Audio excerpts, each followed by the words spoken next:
ত্রয়োদশ জাতীয় সংসদের প্রথম অধিবেশন আজ। সভাপতি, স্পিকার ও ডেপুটি স্পিকার চূড়ান্ত করবেন প্রধানমন্ত্রী। রাষ্ট্রপতির ভাষণ নিয়ে মুখোমুখি সরকারি ও বিরোধী দল। ইরান লেবাননে ইসরায়েলের ব্যাপক হামলা, শতাধিক রকেট ছুড়ল হিজবুল্লাহ। তেহরানের প্রতিরক্ষা ধ্বংসের দাবি ট্রাম্পের। নিশ্চয়তা পেলে যুদ্ধ বন্ধের ইঙ্গিত পেজেশকিয়ানের। সংঘাতের জেরে তেল নেয়ার হিড়িক, পাম্পকে সেনা চান মালিকরা। বাড়তি ডিজেল চেয়ে ভারতকে চিঠি। রাশিয়া থেকে জ্বালানি কিনতে যুক্তরাষ্ট্রের কাছে ভারতের মতো ছাড় চায় বাংলাদেশও। অবশেষে চালু হচ্ছে থার্ড টার্মিনাল। চলতি বছরের শেষ থেকে উদ্বোধন, জানালেন বিমান প্রতিমন্ত্রী। কক্সবাজার সমুদ্র সৈকতকে বিশ্বমানের করতে সহযোগিতার প্রস্তাব চীনের। এবং এই যাত্রায় ভোগান্তিতে পড়তে পারেন সিলেট ও উত্তরের যাত্রীরা। চাঁদাবাজির বিরুদ্ধে সরকারের জিরো টলারেন্স। ত্রুটিমুক্ত যান চলাচলে কৌশলী হওয়ার তাগিদ বিশেষজ্ঞের।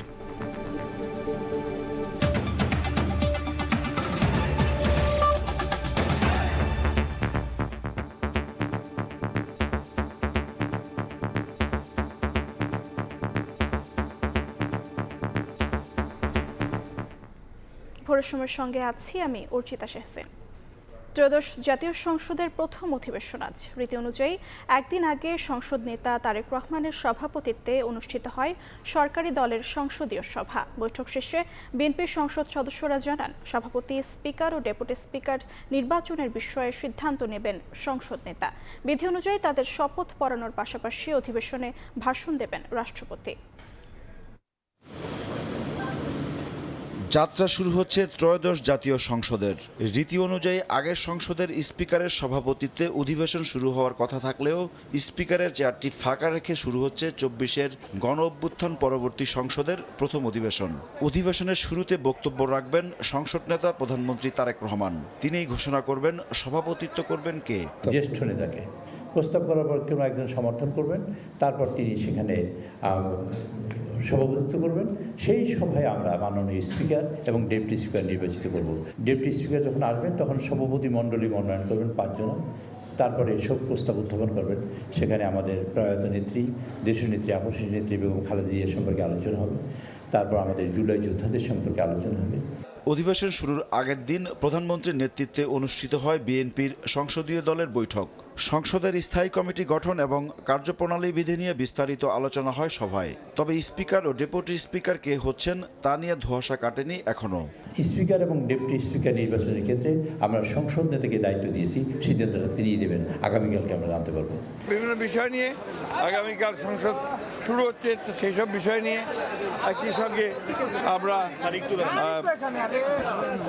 পার্লামেন্টের সব দায়িত্ব নিয়ে আলোচনা হয়েছে।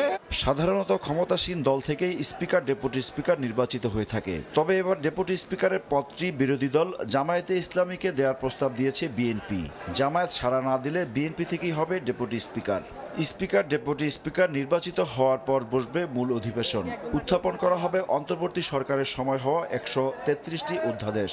সংসদের বিধি মোতাবেক যে সমস্ত স্পিকার এবং ডেপুটি স্পিকারকে শপথ গ্রহণ করাবেন রাষ্ট্রপতি, এরপরে আবার অধিবেশন বসবে। সংসদে যে সমস্ত অর্ডিন্যান্সগুলো প্লেস করার কথা, উত্থাপন করার কথা ১৩৩টি অধ্যাদেশ আইনমন্ত্রী উত্থাপন করবেন। প্রথা অনুযায়ী প্রথম অধিবেশনে ভাষণ দিবেন রাষ্ট্রপতি মোহাম্মদ শাহাবুদ্দিন। আর কার্য উপদেষ্টা কমিটি গঠনের পর ঠিক হবে প্রথম অধিবেশনের সময়কাল। ইমরুল আহসান, সময় সংবাদ, ঢাকা। রাষ্ট্রপতি মোহাম্মদ শাহাবুদ্দিনের সংসদে ভাষণ দেওয়ার কোনো অধিকার নেই বলে মন্তব্য করেছেন বিরোধী দলীয় নেতারা। সংসদীয় সভা শেষে তারা জানান, ডেপুটি স্পিকারের বিষয়ে প্রস্তাব পাওয়ার পর সিদ্ধান্ত জানানো হবে। সংসদে জামায়াত দায়িত্বশীল ভূমিকা রাখতে চায় উল্লেখ করে নেতারা বলেন, বাধ্য না হলে কোনো বিষয় আদালত পর্যন্ত নেওয়া হবে না। ত্রয়োদশ জাতীয় সংসদের প্রথম অধিবেশন শুরুর আগের দিন বুধবার সংসদ ভবনে বিরোধী দল জামায়াত, এনসিপি, খেলাফত মজলিস ও বাংলাদেশ খেলাফত মজলিসের সংসদ সদস্যরা দুপুর ১২টায় বিরোধী দলের সভাকক্ষে বিরোধী দলীয় নেতা ও জামায়াত আমির ডাক্তার শফিকুর রহমানের সভাপতিত্বে বৈঠক করেন তারা। ঘণ্টাব্যাপী বৈঠক শেষে বিরোধী দলীয় চিফ হুইপ ও এনসিপি আহ্বায়ক নাহিদ ইসলাম জানান, সংসদে বিরোধী দলের ভূমিকা নির্ধারণ নিয়ে আলোচনা হয়েছে।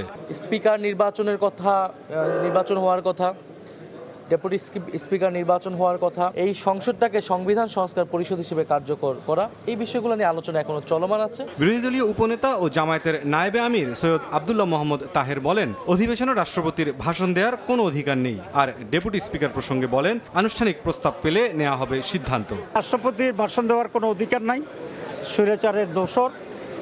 বিএনপি কেন যে তাকে দিয়ে সব ভাষণ দেওয়া হচ্ছে এটা আমাদের কাছে পরিষ্কার নয়। স্পিকারের বিষয়ে যখন প্রস্তাব আসবে তখন এটা আমরা জানাবো। বিরোধী দলীয় নেতা ডাক্তার শফিকুর রহমান বলেন, দায়িত্বশীল বিরোধী দলের ভূমিকা পালন করবে জামায়াত। সবকিছুতে বিরোধিতা নয়, আবার না বুঝে সমর্থনও নয়। বিরোধী দল হিসাবে আমরা একটা দায়িত্বশীল বিরোধী দলের ভূমিকা পালন করতে চাই। সকল ব্যাপারে বিরোধিতা নয়, আবার না বুঝেও কোনো সহযোগিতা নয়। দেশ এবং জাতির কল্যাণে সরকারি দলের গৃহীত সকল সিদ্ধান্ত এবং পদক্ষেপে আমাদের সমর্থন থাকবে, সহযোগিতা থাকবে। জনগণের অধিকার প্রতিষ্ঠায় সংসদে কার্যকর ভূমিকা রাখার প্রত্যয় জানান বিরোধী দলীয় সংসদ সদস্যরা। এগুলো ভুলে গিয়ে মুরসালিন হক জুনায়েদ, সময় সংবাদ, ঢাকা। বেলা 11টায় বসছে ত্রয়োদশ জাতীয় সংসদের প্রথম অধিবেশন। এবারের গণতান্ত্রিক যাত্রায় জাতীয় সংসদে নেতৃত্ব দিচ্ছে অভিজ্ঞ বিএনপি। আর প্রথমবারের মতো বিরোধী দলের ভূমিকায় জামায়াতে ইসলামী ও ছাত্রদের নেতৃত্বে গঠিত দল এনসিপি। দেশে বহু বছর কার্যকর সদস্যের অভাব হাড়ে হাড়ে টের পেয়েছে মানুষ। সবার আশা প্রাণবন্ত সংসদ উপহার দেবে সংসদ সদস্যরা। প্রথম দিনের অধিবেশন কিভাবে শুরু হবে এবং দিনের কর্মসূচিতে কি থাকছে চলুন জেনে নেই। দীর্ঘদিন পর প্রাণ ফিরছে জাতীয় সংসদের। একতরফা গৃহপালিত বিরোধী দল ও আমির নির্বাচনের কারণে প্রায় অকার্যকর ছিল জাতীয় সংসদ। গণ অভ্যুত্থানে ক্ষমতার পালাবদল, বহু বছর পর তারেক রহমানের নেতৃত্বে সংসদে বিএনপি আর প্রথমবারের মতো বিরোধী দলে জামায়াত ইসলামী সহ এনসিপি। আশা করা হচ্ছে জনপ্রত্যাশা পূরণে এক নতুন মাইলফলকে যাবে ত্রয়োদশ জাতীয় সংসদ।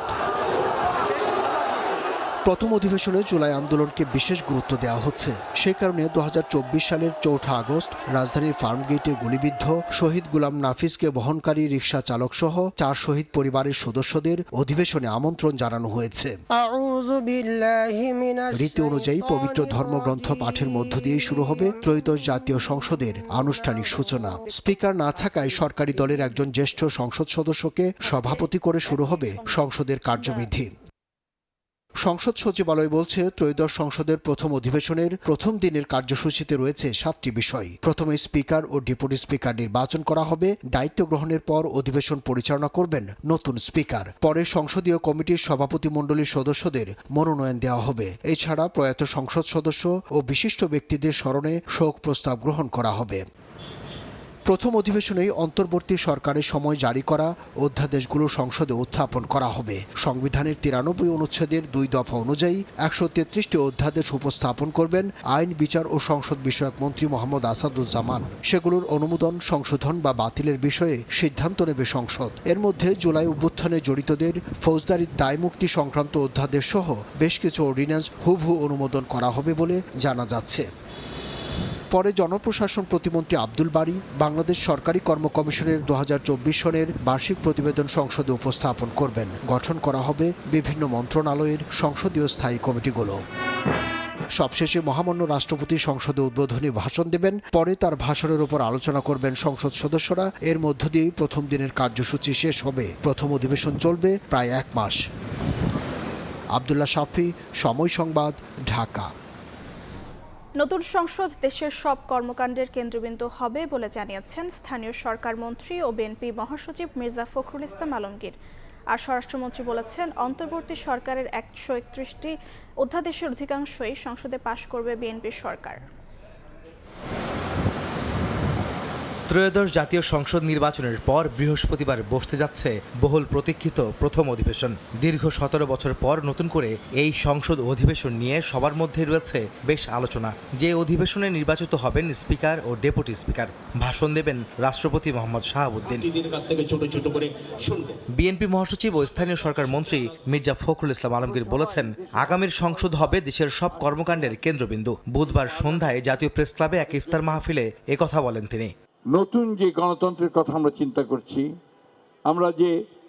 করছি, যে আমরা গণতন্ত্রকে প্রাতিষ্ঠানিক রূপ দেব, আমরা যে চিন্তা করছি আমরা সংসদকে সকল কর্মকাণ্ডের কেন্দ্রবিন্দুতে পরিণত করব, সেই লক্ষ্যে আমরা যারা এগিয়ে যেতে পারি। এ সময় জনগণ, রাজনৈতিক দল ও গণমাধ্যম এই তিনের সমন্বয়ে দেশ এগিয়ে যাবে বলে মন্তব্য করেন জামায়াত ইসলামীর সেক্রেটারি জেনারেল মিয়া গোলাম পরওয়ার। জনগণ, রাজনৈতিক দল এবং গণমাধ্যম এই তিনটির সমন্বয়ের মধ্য দিয়ে একটা রাষ্ট্র, একটা সমাজ, একটা সভ্যতার বিনির্মাণ ঘটে। এদিন সন্ধ্যায় রাজধানীর চীনমৈত্রী সম্মেলন কেন্দ্রে এক অনুষ্ঠানে স্বরাষ্ট্রমন্ত্রী ও বিএনপির স্থায়ী কমিটির সদস্য সালাউদ্দিন আহমদ বলেছেন, অন্তর্বর্তী সরকারের বেশ কিছু অধ্যাদেশ সংসদে সরাসরি পাশ করা যেতে পারে। কেন জুলাই জাতীয় সনদে একটা দফার মধ্যে তাদেরকে ইনডেমনিটি দেয়া হলো? তো এটা কি আপনি হিউম্যান রাইটস ভায়োলেশন ধরবেন? রাজধানীর নিকুঞ্জের একটি হোটেলে জিয়া সাইবার ফোর্স আয়োজিত ইফতার মাহফিলে যোগ দেন পানি সম্পদ মন্ত্রী এবং মৎস্য ও প্রাণী সম্পদ প্রতিমন্ত্রী। এ সময় তারা বলেন, গণতন্ত্র ও জনগণের সরকার প্রতিষ্ঠায় জাতীয়তাবাদী অনলাইন প্ল্যাটফর্মগুলো দায়িত্বশীল ভূমিকা পালন করেছে। আগামী 5 বছর টার্গেট করে যখন আমরা কাজ করব, সেই চ্যালেঞ্জটা কিন্তু আরো কঠিন হবে এবং এই কঠিন চ্যালেঞ্জটুকু কিন্তু বট বাহিনীর বিরুদ্ধে আমাদেরকে আপনাদেরকে করতে হবে। একই দিন সন্ধ্যায় গোপীবাগে মুক্তিযুদ্ধ প্রজন্ম দল আয়োজিত ইফতার মাহফিলে মুক্তিযুদ্ধ প্রতিমন্ত্রী ইঞ্জিনিয়ার ইশরাক হোসেন বলেন, স্বাধীনতা পরবর্তী সময়ে মুক্তিযুদ্ধকে প্রশ্নবিদ্ধ করতে আধিপত্যবাদী শক্তি ষড়যন্ত্র করেছে। আমাদের রাজনীতিতে হস্তক্ষেপ করেছে, আমাদের বাংলাদেশের জনগণের অধিকারকে লুণ্ঠন করেছে, বাংলাদেশের গণতন্ত্রকে হত্যা করেছে। মুক্তিযুদ্ধের চেতনাকে ধারণ করে দেশকে এগিয়ে নিতে সবার প্রতি আহ্বান জানান মুক্তিযুদ্ধ বিষয়ক প্রতিমন্ত্রী। আহমেদ সালেহিন, সময় সংবাদ, ঢাকা। সংসদ অধিবেশন বসলেও সংস্কারের দাবিতে এনসিপি অনড় থাকবে। গণভোটের আকাঙ্ক্ষা বাস্তবায়নে অন্যায়ের সঙ্গে আপোষ করা হবে না বলে মন্তব্য করেছেন জাতীয় নাগরিক পার্টির আহ্বায়ক ও বিরোধী দলীয় চিফ হুইপ নাহিদ ইসলাম। বুধবার সন্ধ্যায় রংপুরে দলটির বিভাগীয় ইফতার মাহফিলে প্রধান অতিথির বক্তব্যে তিনি আরও বলেন, দেশে এখনও নিরাপত্তা বিঘ্নিত হচ্ছে। অনুষ্ঠানে এনসিপির সদস্য সচিব আক্তার হোসেন, মুখ্য সংগঠক সার্জিস আলম, নাসিরউদ্দিন পাটোয়ারি সহ কেন্দ্রীয় ও স্থানীয় নেতৃবৃন্দ বক্তব্য দেন। এ সময় বক্তারা পরিবর্তিত বাংলাদেশে উত্তরাঞ্চলের বৈষম্য দূর করে এগিয়ে নেওয়া সহ সংসদ অধিবেশনে রাষ্ট্রপতির বক্তব্য দেয়া থেকে বিরত থাকার দাবি তোলেন।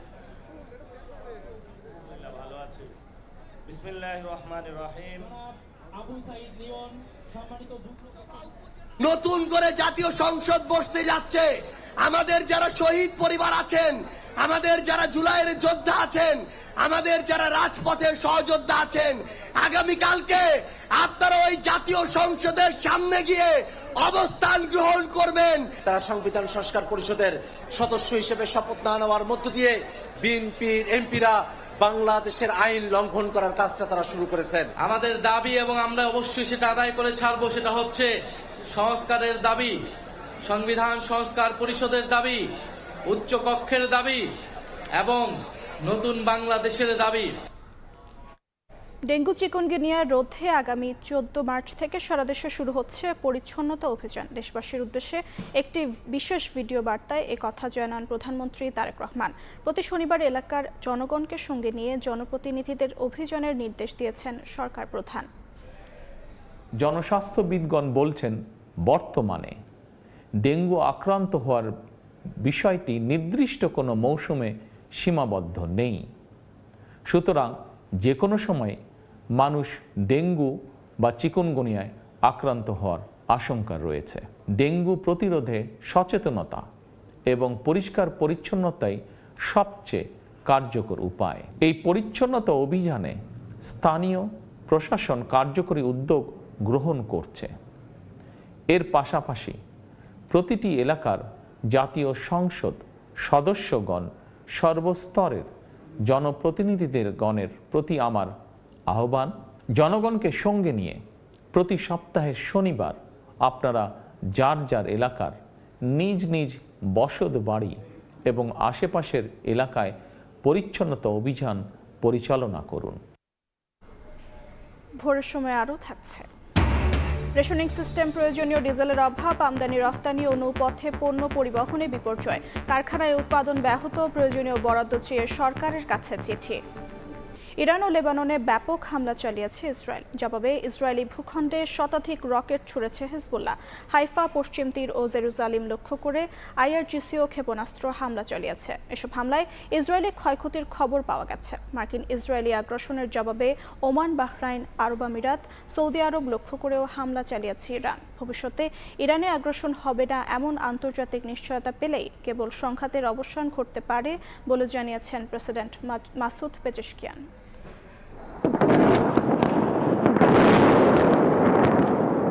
মধ্যপ্রাচ্যের আকাশ এখন বারুদের গন্ধে ভারী। স্থানীয় সময় বুধবার রাতে লেবানন জুড়ে নজিরবিহীন হামলা চালিয়েছে ইসরায়েল। দেশটির বৈরুত, দাহি, দক্ষিণাঞ্চল ও সীমান্তবর্তী এলাকায় একযোগে আক্রমণ করে নেতানিয়াহুর সামরিক বাহিনী। হিজবুল্লাহর সামরিক অবকাঠামো গুঁড়িয়ে দেওয়ার নামে চালানো এই আগ্রাসনে প্রাণ গেছে অনেকের। চুপ করে নেই হিজবুল্লাহ। ইরান সমর্থিত এই গোষ্ঠীটি উত্তর ইসরায়েলের হাইফা এবং কিরিয়াত শমনা লক্ষ্য করে মাত্র কয়েক মিনিটে ছুড়েছে শতাধিক রকেট। হিজবুল্লাহর এই আকস্মিক রকেট বৃষ্টিতে লণ্ডভণ্ড হয়ে গেছে ইসরায়েলের উত্তরাঞ্চলের একাধিক বসতি। ইরানেও হামলা অব্যাহত রেখেছে ইসরায়েল ও যুক্তরাষ্ট্র। দেশটির মারিভান শহরে ব্যাপক আক্রমণের খবর পাওয়া গেছে। হামলায় বেসামরিক স্থাপনা লক্ষ্যবস্তু করা হয়েছে বলে দাবি ইরানের। এছাড়া এদিন হামলা হয়েছে রাজধানী তেহরানেও। জবাবে ইসরায়েলের হাইফা, পশ্চিম তীর ও জেরুজালেম লক্ষ্য করে পাল্টা ক্ষেপণাস্ত্র ছোড়ে ইরান। সাইরেন বাজার সাথে সাথেই হাজার হাজার ইসরায়েলি নাগরিককে নিরাপদ আশ্রয়ে ছুটতে দেখা গেছে। ইরানে মার্কিন ও ইসরায়েলি আগ্রাসনের জবাবে ওমানের সালালাহ বন্দরে ড্রোন হামলা চালিয়েছে IRGC। এর পরপরই জ্বালানি ট্যাঙ্কারে ভয়াবহ অগ্নিকাণ্ডের খবর পাওয়া গেছে। ইরাক উপকূলেও দুটি তেলবাহী ট্যাঙ্কারে হামলার ঘটনা ঘটেছে। জাহাজ দুটিতে ইরান হামলা চালিয়েছে বলে ধারণা করা হচ্ছে। যুদ্ধের জেরে থমকে গেছে পারস্য উপসাগরের গুরুত্বপূর্ণ নৌপথ হরমুজ প্রণালী। ওমান উপকূলে কয়েকটি জাহাজে হামলার ঘটনা ঘটেছে। এর মধ্যে একটি থাই জাহাজের বেশ কয়েকজন নাবিককে উদ্ধার করে ওমানের নৌবাহিনী।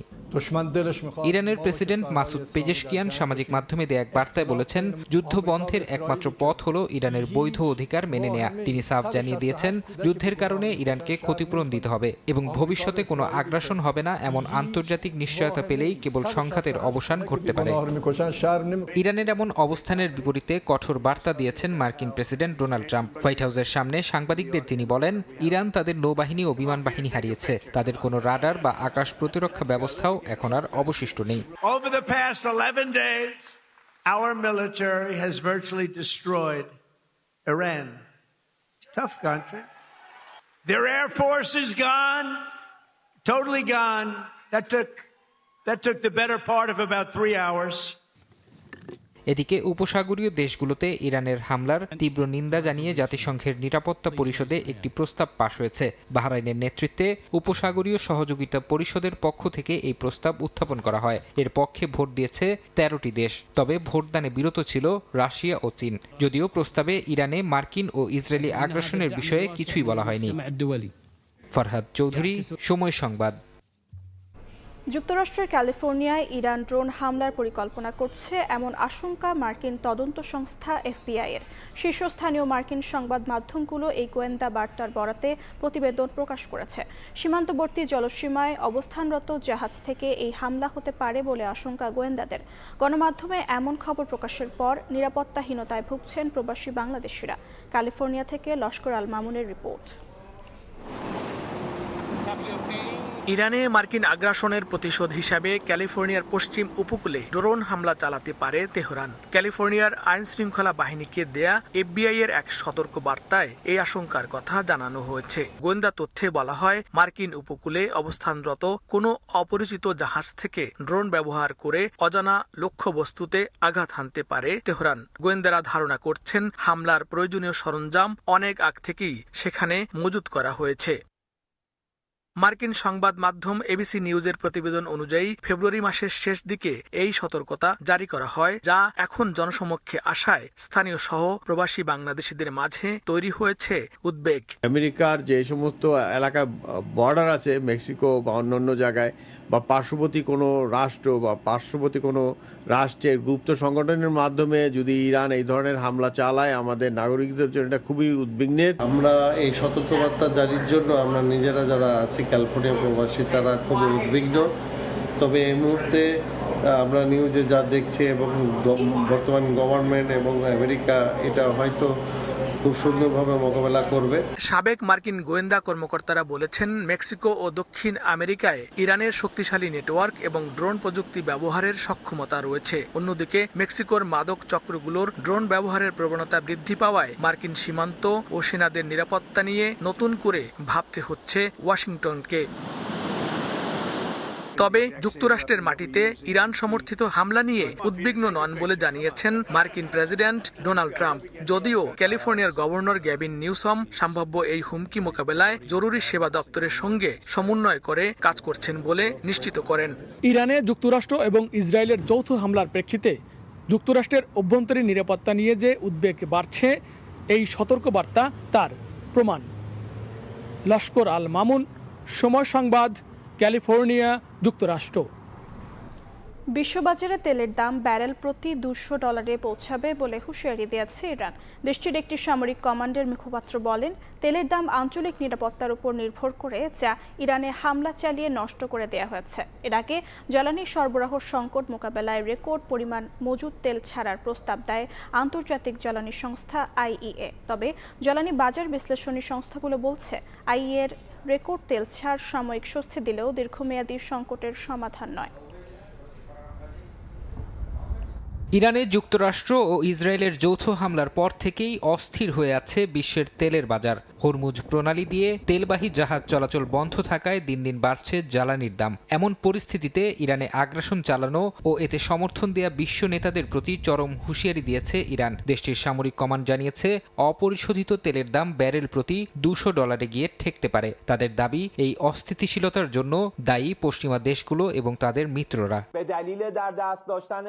হুঁশিয়ারির পাশাপাশি সরাসরি তেল সরবরাহ বন্ধের চরম পদক্ষেপ নিয়েছে ইরান। তেহরানের সামরিক মুখপাত্র ইব্রাহিম জোলফাকারি ঘোষণা করেছেন, যুক্তরাষ্ট্র ও ইসরায়েলে 1 লিটার তেলও যেতে দেয়া হবে না। এমনকি তাদের মিত্র দেশগুলোর কোনো জাহাজ বা ট্যাঙ্কার এই পথে চলাচল করলে সেটিকে সরাসরি বৈধ সামরিক লক্ষ্যবস্তু হিসেবে গণ্য করে হামলা চালানো হবে।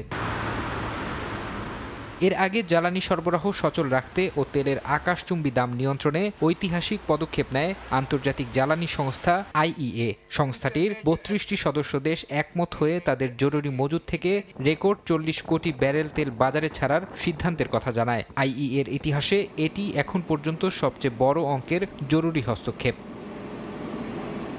তবে বিশ্বের প্রভাবশালী বাজার বিশ্লেষণী সংস্থাগুলো বলছে, IEA এর এই রেকর্ড তেল ছাড় সাময়িক স্বস্তি দিলেও দীর্ঘমেয়াদী সংকটের সমাধান নয়। কারণ প্রতিদিন যে পরিমাণ তেল হরমুজ প্রণালী দিয়ে সরবরাহ হতো, সেই ঘাটতি পূরণ করা মজুদ ভাণ্ডারের পক্ষে প্রায় অসম্ভব। এর ফলে যুদ্ধের সময়সীমা দীর্ঘায়িত হলে তেলের দাম শেষ পর্যন্ত লাগামহীন হয়ে পড়ার আশঙ্কা থেকেই যাচ্ছে।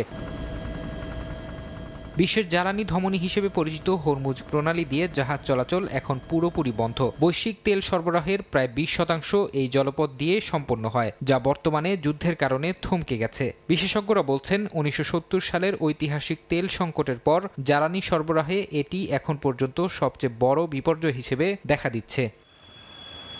ফারহাদ চৌধুরী, সময় সংবাদ। জ্বালানি তেল নিয়ে কাটছে না অস্থিরতা। বুধবারও রাজধানীর ফিলিং স্টেশনগুলোতে দেখা যায় যানবাহনের লম্বা সারি। উদ্ভূত পরিস্থিতিতে ফিলিং স্টেশনে পুলিশের পাশাপাশি সেনা মোতায়েন, সরবরাহ বাড়ানোর সহ 8 দফা দাবি জানিয়েছেন পেট্রোল পাম্প মালিকরা। সপ্তাহখানেক ধরেই রাজধানীর পাম্পে পাম্পে যানবাহনের দীর্ঘ সারি। মধ্যপ্রাচ্যে সংঘাতের জেরে সংকটের শঙ্কায় জ্বালানি তেল বিক্রি হচ্ছে রেশনিং পদ্ধতিতে। ফলে ফিলিং স্টেশনে ঘন্টার পর ঘন্টা অপেক্ষা গ্রাহকদের। সেই মহাকালীর ওইখান থেকে লাইন ধরছি, এই পর্যন্ত আসতে 3 ঘন্টা লাগবে। 9টা থেকে শুরু, এখন 10টার বেশি বাজে। তেলই নিতে পারি না, অফিসে যাবো কিভাবে? আগে তো আসতাম 5 মিনিটে নিয়ে যেতাম তেল, এখন তো আর সেটা নাই। রাজধানীর একটি হোটেলে সংবাদ সম্মেলনে ফিলিং স্টেশন মালিকদের সংগঠন বাংলাদেশ পেট্রোল পাম্প ওনার্স অ্যাসোসিয়েশনের নেতারা অভিযোগ করেন, বিপণন কোম্পানি থেকে মিলছে না চাহিদা মতো জ্বালানি তেল। শুক্রবার থেকে শনিবার রবিবার পর্যন্ত পাম্প ড্রাই ছিল। রবিবারে আমাকে দেয়া হয়েছে আমার 20,000 জায়গায় মাত্র 4,500 লিটার। চট্টগ্রাম বিভাগের ম্যাক্সিমাম পাম্পই তেল তো পাচ্ছেই না। সবচেয়ে বড় সমস্যা হচ্ছে আমাদের নিরাপত্তাটার অভাব হয়ে গেছে। প্রত্যেকটি ফিলিং স্টেশন নিরাপত্তার জন্য পুলিশের সাথে সেনা সদস্য মোতায়েন করতে হবে। আমাদের যানবাহনের নিরাপত্তা নিশ্চিত করা না হলে আমরা আমাদের ব্যবসা বন্ধ রাখার ঘোষণা দিতে বাধ্য হব। এদিকে বিভাগীয় শহরে ফিলিং স্টেশনে পেট্রোল ও অকটেন সরবরাহের পরিমাণ 10% বাড়ানোর সিদ্ধান্ত নিয়েছে বিপিসি। অন্যদিকে বুধবার ও চট্টগ্রাম বন্দরে জ্বালানিবাহী 14টি জাহাজের খালাস কার্যক্রম চলে। আমদানি করা জ্বালানির মধ্যে আছে অপরিশোধিত জ্বালানি তেল, ডিজেল, ফার্নেস অয়েল, এলএনজি ও এলপি গ্যাস। ফারুক ভিয়া, রবিন, সময় সংবাদ, ঢাকা। জ্বালানি পরিস্থিতি বিবেচনায় ভারতের কাছে বাড়তি ডিজেল চেয়ে আনুষ্ঠানিক অনুরোধ জানিয়েছে বাংলাদেশ।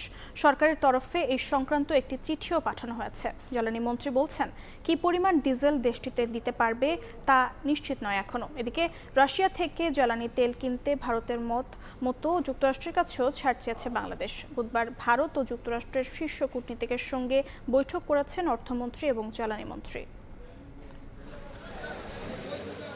দেশে দৈনিক ডিজেলের চাহিদা 12 থেকে 13,000 মেট্রিক টন, যা মোট জ্বালানি চাহিদার প্রায় 70%। কিন্তু মধ্যপ্রাচ্যে যুদ্ধের দামামায় টালমাটাল হয়ে পড়ে বৈশ্বিক জ্বালানির বাজার। পরিস্থিতি সামাল দিতে চলতি মাসে প্রায় 50,000 মেট্রিক টন ডিজেল সরবরাহের জন্য ভারতের কাছে অনুরোধ জানিয়েছে বাংলাদেশ পেট্রোলিয়াম কর্পোরেশন বিপিসি। এরই মধ্যে আন্তদেশীয় পাইপলাইনে ভারত থেকে এসেছে 5,000 মেট্রিক টন ডিজেল। বুধবার বিকেলে সচিবালয়ে জ্বালানি মন্ত্রীর সঙ্গে বৈঠক হয় ভারতীয় হাইকমিশনার প্রণয় ভার্মার। বৈঠক শেষে হাইকমিশনার বলেন, জ্বালানি সহায়তা চেয়ে বাংলাদেশের দেয়া আনুষ্ঠানিক চিঠি পর্যালোচনা করবে তার দেশ। আর মন্ত্রী বলছেন, আপৎকালীন পরিস্থিতিতে সরবরাহের পরিমাণ নিয়ে এখনো নিশ্চিত নন তারা। পাইপলাইন আছে, আমাদের সাথে একটা এগ্রিমেন্ট আছে, সেটা আমরা বলছি যে আরো একটু তেল বাড়ানোর জন্য তেল বাড়া দিতে বলছি। এখন কি বাড়ে তারপরে বুঝবো যে কি কত বাড়ছে। Received a formal request from the government of Bangladesh about additional supplies, and I just received it and I'll be forwarding it to our authorities for consideration.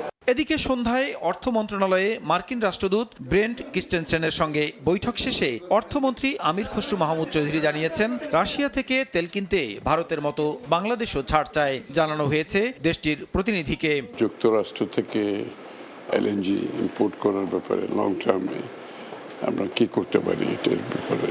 ইতিমধ্যে যুক্তরাষ্ট্র ইন্ডিয়াকে ওয়েবার দিয়েছে, রাশিয়ান তেল কিনতে পারবে ইন্ডিয়া।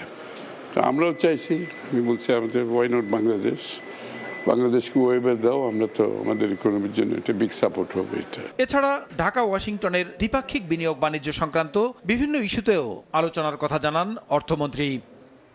প্রসূন আশিস, সময় সংবাদ, ঢাকা। সাগরপথে অবৈধভাবে মিয়ানমারের জ্বালানি তেল পাচার রোধে কঠোর অবস্থানে কোস্টগার্ড। নাফ নদী থেকে শুরু করে গভীর সমুদ্র ও উপকূল জুড়ে জোরদার করা হয়েছে টহল। জনবল ও আধুনিক প্রযুক্তির মাধ্যমে বাড়ানো হয়েছে নজরদারি। একই সঙ্গে জলদস্যুতা ঠেকাতেও জোরদার করা হয়েছে গোয়েন্দা তৎপরতা। মোহাম্মদ ফারাজের ক্যামেরায় বিস্তারিত জানাচ্ছেন সুজাউদ্দিন রুবেল।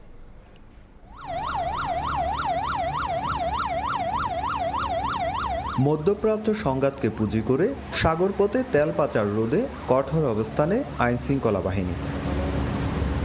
বাংলাদেশ মিয়ানমার সীমান্তের নাফ নদীর জলসীমায় চলাচল করা নৌযানে তল্লাশি চালাচ্ছে কোস্টগার্ড। উদ্দেশ্য, জ্বালানি তেল পাচার, মাদক ও মানব পাচারের পাশাপাশি জলদস্যুতা প্রতিরোধ। মিয়ানমার যাওয়াতে ফাঁসার নক ইয়ান আর ফুসগাড়ে অভিযান চালার এখন বর্তমান ইয়ানলা বেশি ভালো তাহলে ড্রাম সাগরের ফুসগাড়লা বঙ্গোপসাগরে প্রায় প্রতিদিনই মাছ ধরার ট্রলার দস্যুদের হামলার শিকার হয়। তাই সাগরের মোবাইল নেটওয়ার্কবিহীন এলাকায় কোস্টগার্ড ও নৌবাহিনীর টহল বাড়ানোর দাবি জেলেদের। সাগরত মাছ ধরতে যাই, ডাহাতলা বলে মাছ ধরে নিতে পারি। সাগরে যদি চলে যাই, ওইখানে তো কোনো নেটওয়ার্ক থাকে না। যদি পোর্ট গাছটা এখানে থাকতো তাহলে আমাদের জন্য একটু ভালো হতো। আর সাগরে তো ডাকাত বা বাইরে গেছে, মুশকালি থেকে ডাকাত লামে বুট একটা নিয়ে গেছে।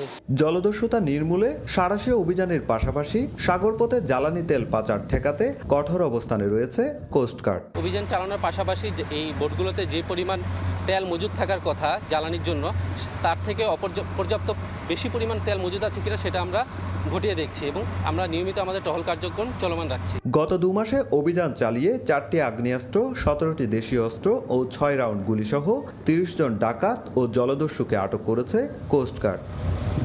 সুজাউদ্দিন রুবেল, সময় সংবাদ, কক্সবাজার।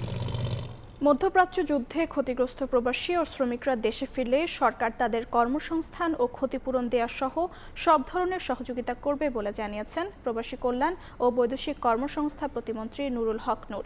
নারায়ণগঞ্জে গণ অধিকার পরিষদে ইফতার মাহফিলে তিনি একথা বলেন। সরকার গঠন হওয়ার পরেই দেখেছেন আপনারা আমরা একটা চ্যালেঞ্জের মধ্যে পড়েছি। মধ্যপ্রাচ্যের যুদ্ধ পরিস্থিতিতে স্বাভাবিকভাবে এই যুদ্ধ ইরান ইসরায়েলের মধ্যে হলেও বাংলাদেশের অর্থনীতি, বাংলাদেশের জ্বালানি বিভিন্ন ক্ষেত্রে এর একটা প্রভাব আছে। কাজে এই নতুন সরকারের জন্য এই চ্যালেঞ্জ সহ মানুষের যে প্রত্যাশা, ইতিমধ্যে আপনারা দেখেছেন যে সরকারের নির্বাচনী অঙ্গীকার অনুযায়ী ফ্যামিলি কার্ড, আগামী 16 তারিখ খাল খনন হচ্ছে, আরও যে সমস্ত কমিটমেন্টগুলো মাননীয় প্রধানমন্ত্রী করেছেন, ইমাম মসজিদদের বেতন হয়তো পাইলট প্রকল্প হিসেবে অল্প কিছু পরিসরে শুরু হয়েছে, but in the long term এটা সম্পূর্ণ পরিকল্পনা বাস্তবায়ন হবে। রেশনিং সিস্টেমের কারণে প্রয়োজনীয় ডিজেল না পেয়ে আমদানি রফতানি বাণিজ্যের পাশাপাশি নৌপথে পণ্য পরিবহন বিপর্যয়ের কবলে। ডিজেল সংকটে জেনারেটর চালাতে না পেরে গার্মেন্টস কারখানাগুলোতে ব্যাহত হচ্ছে উৎপাদন। অফটকগুলো থেকে বন্দরে পণ্য বোঝাই গাড়ি পাঠানোর হার কমে যাচ্ছে। পণ্য নিয়ে গন্তব্যে যেতে পারছে না লাইটারেজ জাহাজ। এই অবস্থায় প্রয়োজনীয় ডিজেল বরাদ্দ চেয়ে সরকারের কাছে চিঠি দিয়েছেন বিজিএমএ, বিগডা এবং নৌযান মালিকরা। সাক্ষাৎ টিপুর ক্যামেরায় বিস্তারিত জানাচ্ছেন কমল দে।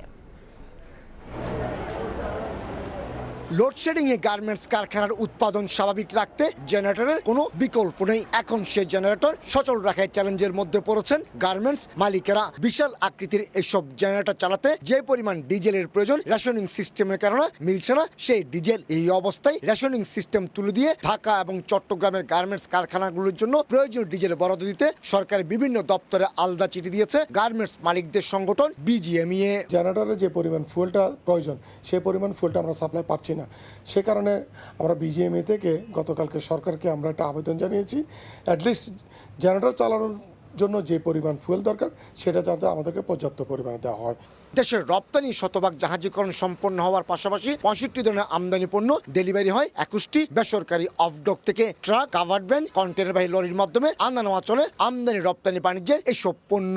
চট্টগ্রামের 21টি বেসরকারি অফডক থেকে প্রতিদিন 1100-র বেশি কন্টেনারবাহী প্রাইম মুভার আমদানি রপ্তানি বাণিজ্যের পণ্য নিয়ে চট্টগ্রাম বন্দরে 5 বার করে আসা যাওয়া করে।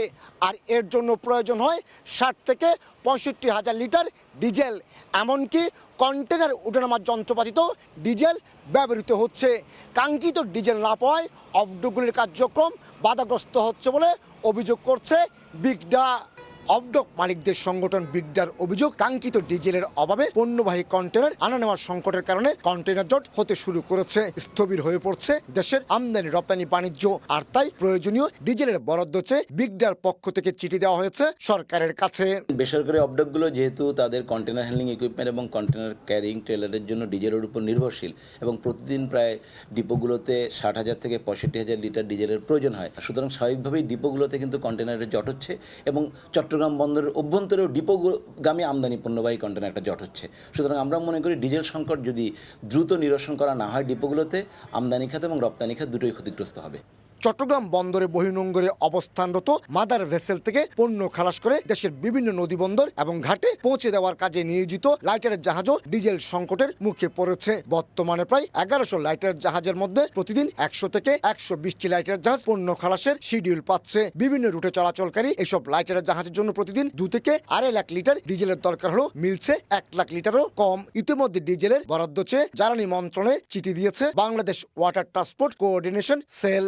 জাহাজ যাইতে গেলে কমপক্ষে 3000 লিটার তেল লাগবে। সে যদি ঢাকাতে যেতে যাই সে তেল পাচ্ছে হয়তো ধরুন 500 লিটার। 500 লিটার দিয়ে সে মালটা আউটওয়ার্ড কেস থেকে বোঝাই করে আসলো, কিন্তু সে তো গন্তব্যে যেতে পারতেছে না। এখানে তো পেট্রোল পাম্পের মতো পথে এত আর তেলের কোনো ডিপো নাই। বর্তমানে চট্টগ্রাম বন্দর ডলফিন জেটিতে অবস্থানরত 2টি জাহাজ থেকে খালাস হচ্ছে বিদেশ থেকে আমদানি করা 58,000 মেট্রিক টন ডিজেল। আগামী 1 সপ্তাহে চট্টগ্রাম বন্দরে ডিজেলবাহী আরও 4টি জাহাজ আসার কথা রয়েছে। কমল দে, সময় সংবাদ, চট্টগ্রাম। স্টিলটেক মানে গুণগত মানের নিশ্চয়তা। It's all about stainless style. ঈদযাত্রায় ফিটনেসবিহীন বাস সড়কে নামতে দেওয়া হবে না বলে জানিয়েছেন DMP commissioner Mohammad Sarwar. Bus টার্মিনালে ভাড়ার তালিকা টাঙানোর আহ্বান জানান তিনি। ঈদে হাইওয়েতে ব্যাটারি চালিত রিকশা চলাচল বন্ধে পুলিশের সহযোগিতা চান পরিবহন মালিক সমিতির নেতারা। দরজায় কড়া নাড়ছে ঈদ। এবারের ঈদযাত্রা নির্বিঘ্নে মহাখালী বাস টার্মিনালে মত বিনিময় সভার আয়োজন করে পরিবহন মালিক শ্রমিক ঐক্য পরিষদ। বুধবার দুপুরে সেখানে উপস্থিত হয়ে ডিএমপি কমিশনার মোহাম্মদ সারোয়ার বলেন, ঈদে ফিটনেসবিহীন কোনো বাস সড়কে নামতে দেওয়া হবে না। ডক্টর বাস যাতে রাস্তা না নামে এই জন্য আপনাদের সহযোগিতা কাম্য। পাশাপাশি বিআরটিএ সহ বিভিন্ন ম্যাজিস্ট্রেটরা মোবাইল কোর্ট পরিচালনা করবে। সমন্বয় করে কাজ করলে এই ঈদযাত্রা গত ঈদের চেয়ে আরও বেশি ভালো হবে। বাস টার্মিনালে চাঁদাবাজি কিংবা যাত্রীরা হয়রানির শিকার হলে কঠোর ব্যবস্থার হুঁশিয়ারি দেন শ্রমিক দলের সমন্বয়ক ও সংসদ সদস্য অ্যাডভোকেট শিমুল বিশ্বাস। আমরা মলম পার্টি টার্মিনালে দেখতে চাই না, কোনো চাঁদাবাজি টার্মিনালে দেখতে চাই না, কোনো ধরনের নারীর সাথে যদি শ্লীলতাহানি না, যদি অশোভন আচরণ করে তাকে আইডেন্টিফাই করে কঠোর শাস্তির ব্যবস্থা করা। ঈদে হাইওয়েতে ব্যাটারি চালিত রিকশা চলাচল বন্ধে পুলিশের সহযোগিতা চেয়েছেন পরিবহন মালিক সমিতির নেতারা। পাশাপাশি বাস প্রতি 100 লিটার তেলের প্রয়োজন বলেও জানান তারা। হাইওয়ে থেকে এই ব্যাটারি চালিত গাড়িগুলো বন্ধ করে দিলে আমাদের জন্য সুন্দর হবে। 10 লিটার বা 12 লিটার তেল দিয়ে কোনো গাড়ি টার্মিনাল ছেড়ে যেতে পারবে না। সর্বনিম্ন হলো 100 লিটার তেল প্রতিটি গাড়িতে দিতে হবে। ঈদে আব্দুল্লাপুর চন্দ্রা এলাকায় অঘোষিত বাস টার্মিনাল বন্ধে আইনশৃঙ্খলা বাহিনীর নজরদারি বাড়ানোর দাবি পরিবহন মালিক শ্রমিক নেতাদের। নাইম হাসান, সময় সংবাদ, ঢাকা। ঈদের যাত্রী সেবা নির্বিঘ্ন করতে নৌরুটের সব ঘাটগুলো প্রস্তুত করা হয়েছে বলে জানিয়েছেন নৌ পরিবহন প্রতিমন্ত্রী মোহাম্মদ রাজীব আহসান। আরিচা, দৌলতদিয়া ও পাটুরিয়া ঘাট পরিদর্শন শেষে সাংবাদিকদের এ কথা বলেন তিনি। ঈদকে সামনে রেখে নিরবিচ্ছিন্ন মানুষের যে যাতায়াত সেটিকে নিশ্চিত করার জন্য আমরা একেবারেই বদ্ধপরিকর এবং আমরা সর্বাত্মক প্রস্তুতি অলরেডি নিয়ে ফেলেছি। তো সুতরাং প্রত্যেকটি জায়গায় আমরা যেখানে গাড়ির চলাচলে বিন্দুমাত্র বিঘ্ন আছে, আপনি জানেন যে ঘাটের অবস্থান পরিবর্তন হয় নদীর গতিপথের সাথে সাথে, আমরাও তার পাশাপাশি প্রত্যেকটি পথ যাতে চালু রাখা যায় সেই জন্য আমরা নিরবিচ্ছিন্নভাবে কাজ করছি। উত্তরের পথে ঈদ যাত্রায় এবারও দুর্ভোগের আশঙ্কা করা হচ্ছে। ঢাকা রংপুর মহাসড়কে গাইবান্ধার গোবিন্দগঞ্জ চলমান নির্মাণ কাজ আনন্দের ঈদ যাত্রায় কিছুটা ব্যাঘাতের কারণ হতে পারে। এদিকে পলাশবাড়িতে আন্ডারপাস চালু হওয়ায় থাকছে না যানজটের ভোগান্তি। তবে নিরাপদ ও নির্বিঘ্ন ঈদ যাত্রার জন্য সবাই সজাগ বলছে সড়ক ও জনপথ বিভাগ। গাইবান্ধা থেকে হেদায়েতুল ইসলাম বাবুর রিপোর্ট। প্রায় বছর খানেক আগে কাজ শুরু হলেও এখনও শেষ হয়নি ফ্লাইওভারের নির্মাণ কাজ। মহাসড়কে চলমান নির্মাণ কাজের কারণে উত্তরের প্রবেশপথ গাইবান্ধার গোবিন্দগঞ্জে এসে কমে যায় যানবাহনের গতি। পান্থাপাড়া থেকে মহিলা কলেজ পর্যন্ত গোবিন্দগঞ্জ শহরের 3 কিলোমিটার এলাকা জুড়ে চলছে সড়ক, র্যাম্প ও ফ্লাইওভার নির্মাণ কাজ। আসছে ঈদে ঢাকা রংপুর, দিনাজপুর ও মহিমাগঞ্জ সড়কের মিলনস্থল গোবিন্দগঞ্জের চৌমাথায় দীর্ঘ যানজটের আশঙ্কা করছেন পরিবহন চালক, যাত্রী ও স্থানীয়রা। ব্রিজের জন্য অনেক ঘন্টার পর ঘন্টা বসে থাকা লাগে ঈদের সময়। কাজটা যত তাড়াতাড়ি হবে তত আমাদের জন্য ভালো। কাজটা যদি সুষ্ঠুভাবে তাড়াতাড়ি হতো তাহলে এই যানজটটা হতো না। তবে বিপরীত চিত্র দেখা গেছে গাইবান্ধার পলাশবাড়িতে। এখানে অ্যাপ্রোচ সড়ক সহ আন্ডারপাস নির্মাণ কাজ শেষ হওয়ায় যানজটের ভোগান্তি থেকে রেহাই মিলেছে বলছেন স্থানীয়রা। আন্ডারপাস তখন তো ছিল না, এখন তো আন্ডারপাস হওয়ার অনেক সুবিধা হয়েছে ভাইয়া। ওপর দিয়েও যাইতেছে, নিচ দিয়েও যাইতেছে, এই জন্য জাম নাই। ঢাকা রংপুর মহাসড়কের গাইবান্ধা অংশে ঈদ যাত্রা নির্বিঘ্ন করতে প্রশাসন সহ সবাই সজাগ আছে, জানালেন সড়ক ও জনপথ বিভাগের এই কর্মকর্তা। যাত্রার জন্য মেনলি আমাদের যে রাস্তাগুলো রয়েছে, আমরা যে সকল জায়গায় বাজার টাজার রয়েছে, আমরা এখানে প্রশাসন এবং পুলিশের সহায়তা নিয়ে চেষ্টা করছি যেন যাত্রাটা নির্বিঘ্ন হতে পারে। সাসেক সড়ক সংযোগ প্রকল্পের আওতায় 1100 কোটি টাকা ব্যয়ে মোকামতলা থেকে পলাশবাড়ি 30.15 কিলোমিটার সড়ক আর পলাশবাড়ি থেকে বড় দরগা পর্যন্ত 27.2 কিলোমিটার সড়কে ব্যয় ধরা হয়েছে 780 কোটি টাকা। গত বছরের জুনে কাজ শুরু হলেও গাইবান্ধার গোবিন্দগঞ্জ অংশে কাজের অগ্রগতি শতকরা 60 আর পলাশবাড়ি অংশে কাজ হয়েছে 98 ভাগ। গাইবান্ধার পলাশবাড়ি অংশে এই আন্ডারপাসটি নির্মাণ করবার পর এখানকার যানজটের দুর্ভোগ ভোগান্তি অনেকটাই লাঘব হয়েছে। তবে পুরোপুরি দুর্ভোগ থেকে মুক্তির জন্য এবছরের আগস্ট পর্যন্ত অপেক্ষা করতে হবে বলছে সড়ক ও জনপথ বিভাগ। হেদায়েতুল ইসলাম বাবু, সময় সংবাদ, গাইবান্ধা। ঈদযাত্রার আগেই বেহাল দশা যশোর খুলনা ও যশোর ঝিনাইদহ মহাসড়কের। কোথাও উঠে গেছে কার্পেটিং, কোথাও খানাখন্দ। সংশ্লিষ্টরা বলছেন, সড়কের এমন অবস্থার কারণে গন্তব্যে পৌঁছাতে নির্ধারিত সময়ের চেয়ে অনেক বেশি সময় লাগছে। এমনকি বিকল হচ্ছে যানবাহনের যন্ত্রাংশ।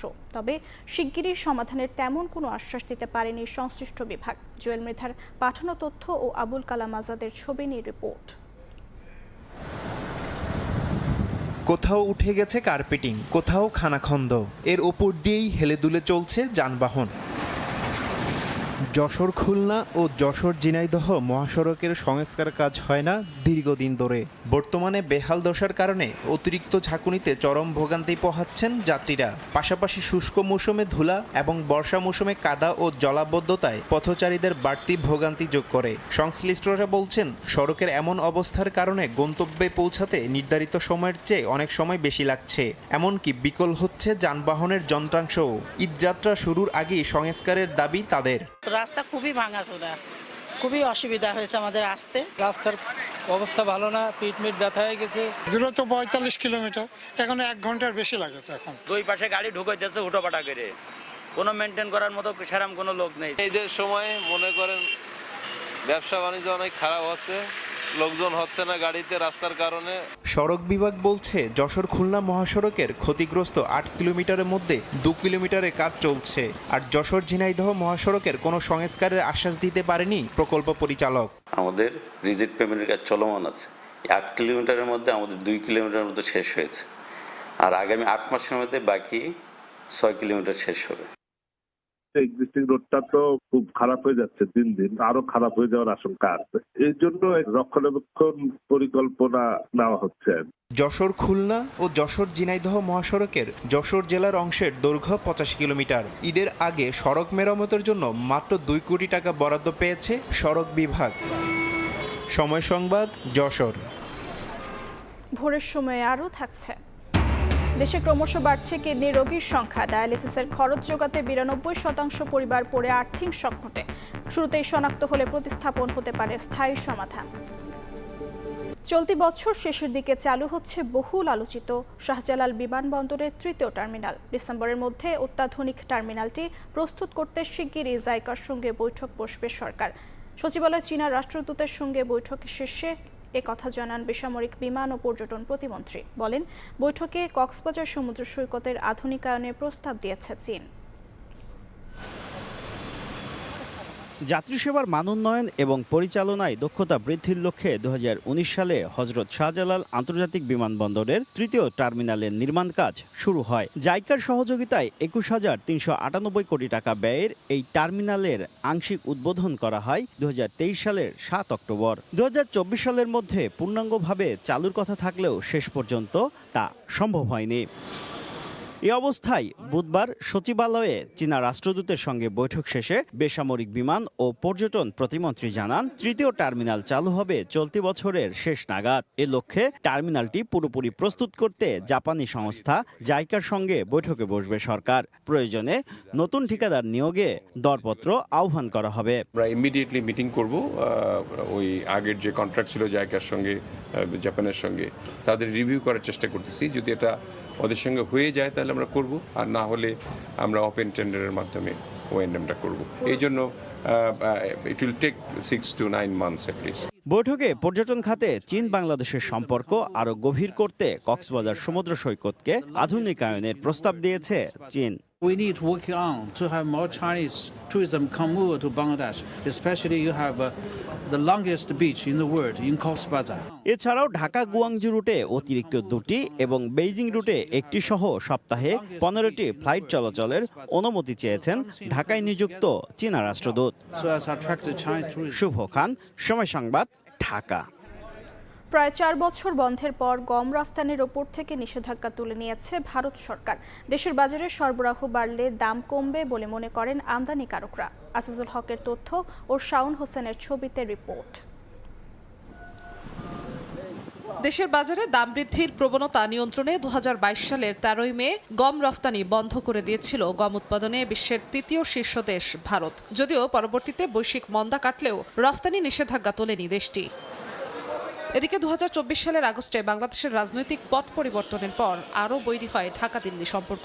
অবশেষে গত 12 ফেব্রুয়ারির নির্বাচনে বিএনপি সরকার গঠন করলে শুভেচ্ছা জানায় ভারত। এর 2 দিন পরই 15 ফেব্রুয়ারি বাংলাদেশে গম রফতানির ওপর নিষেধাজ্ঞা তুলে নেয় দেশটি। বিগত 4 বছর ধরে বেনাপোল পোর্টে কোনো গম আসে না।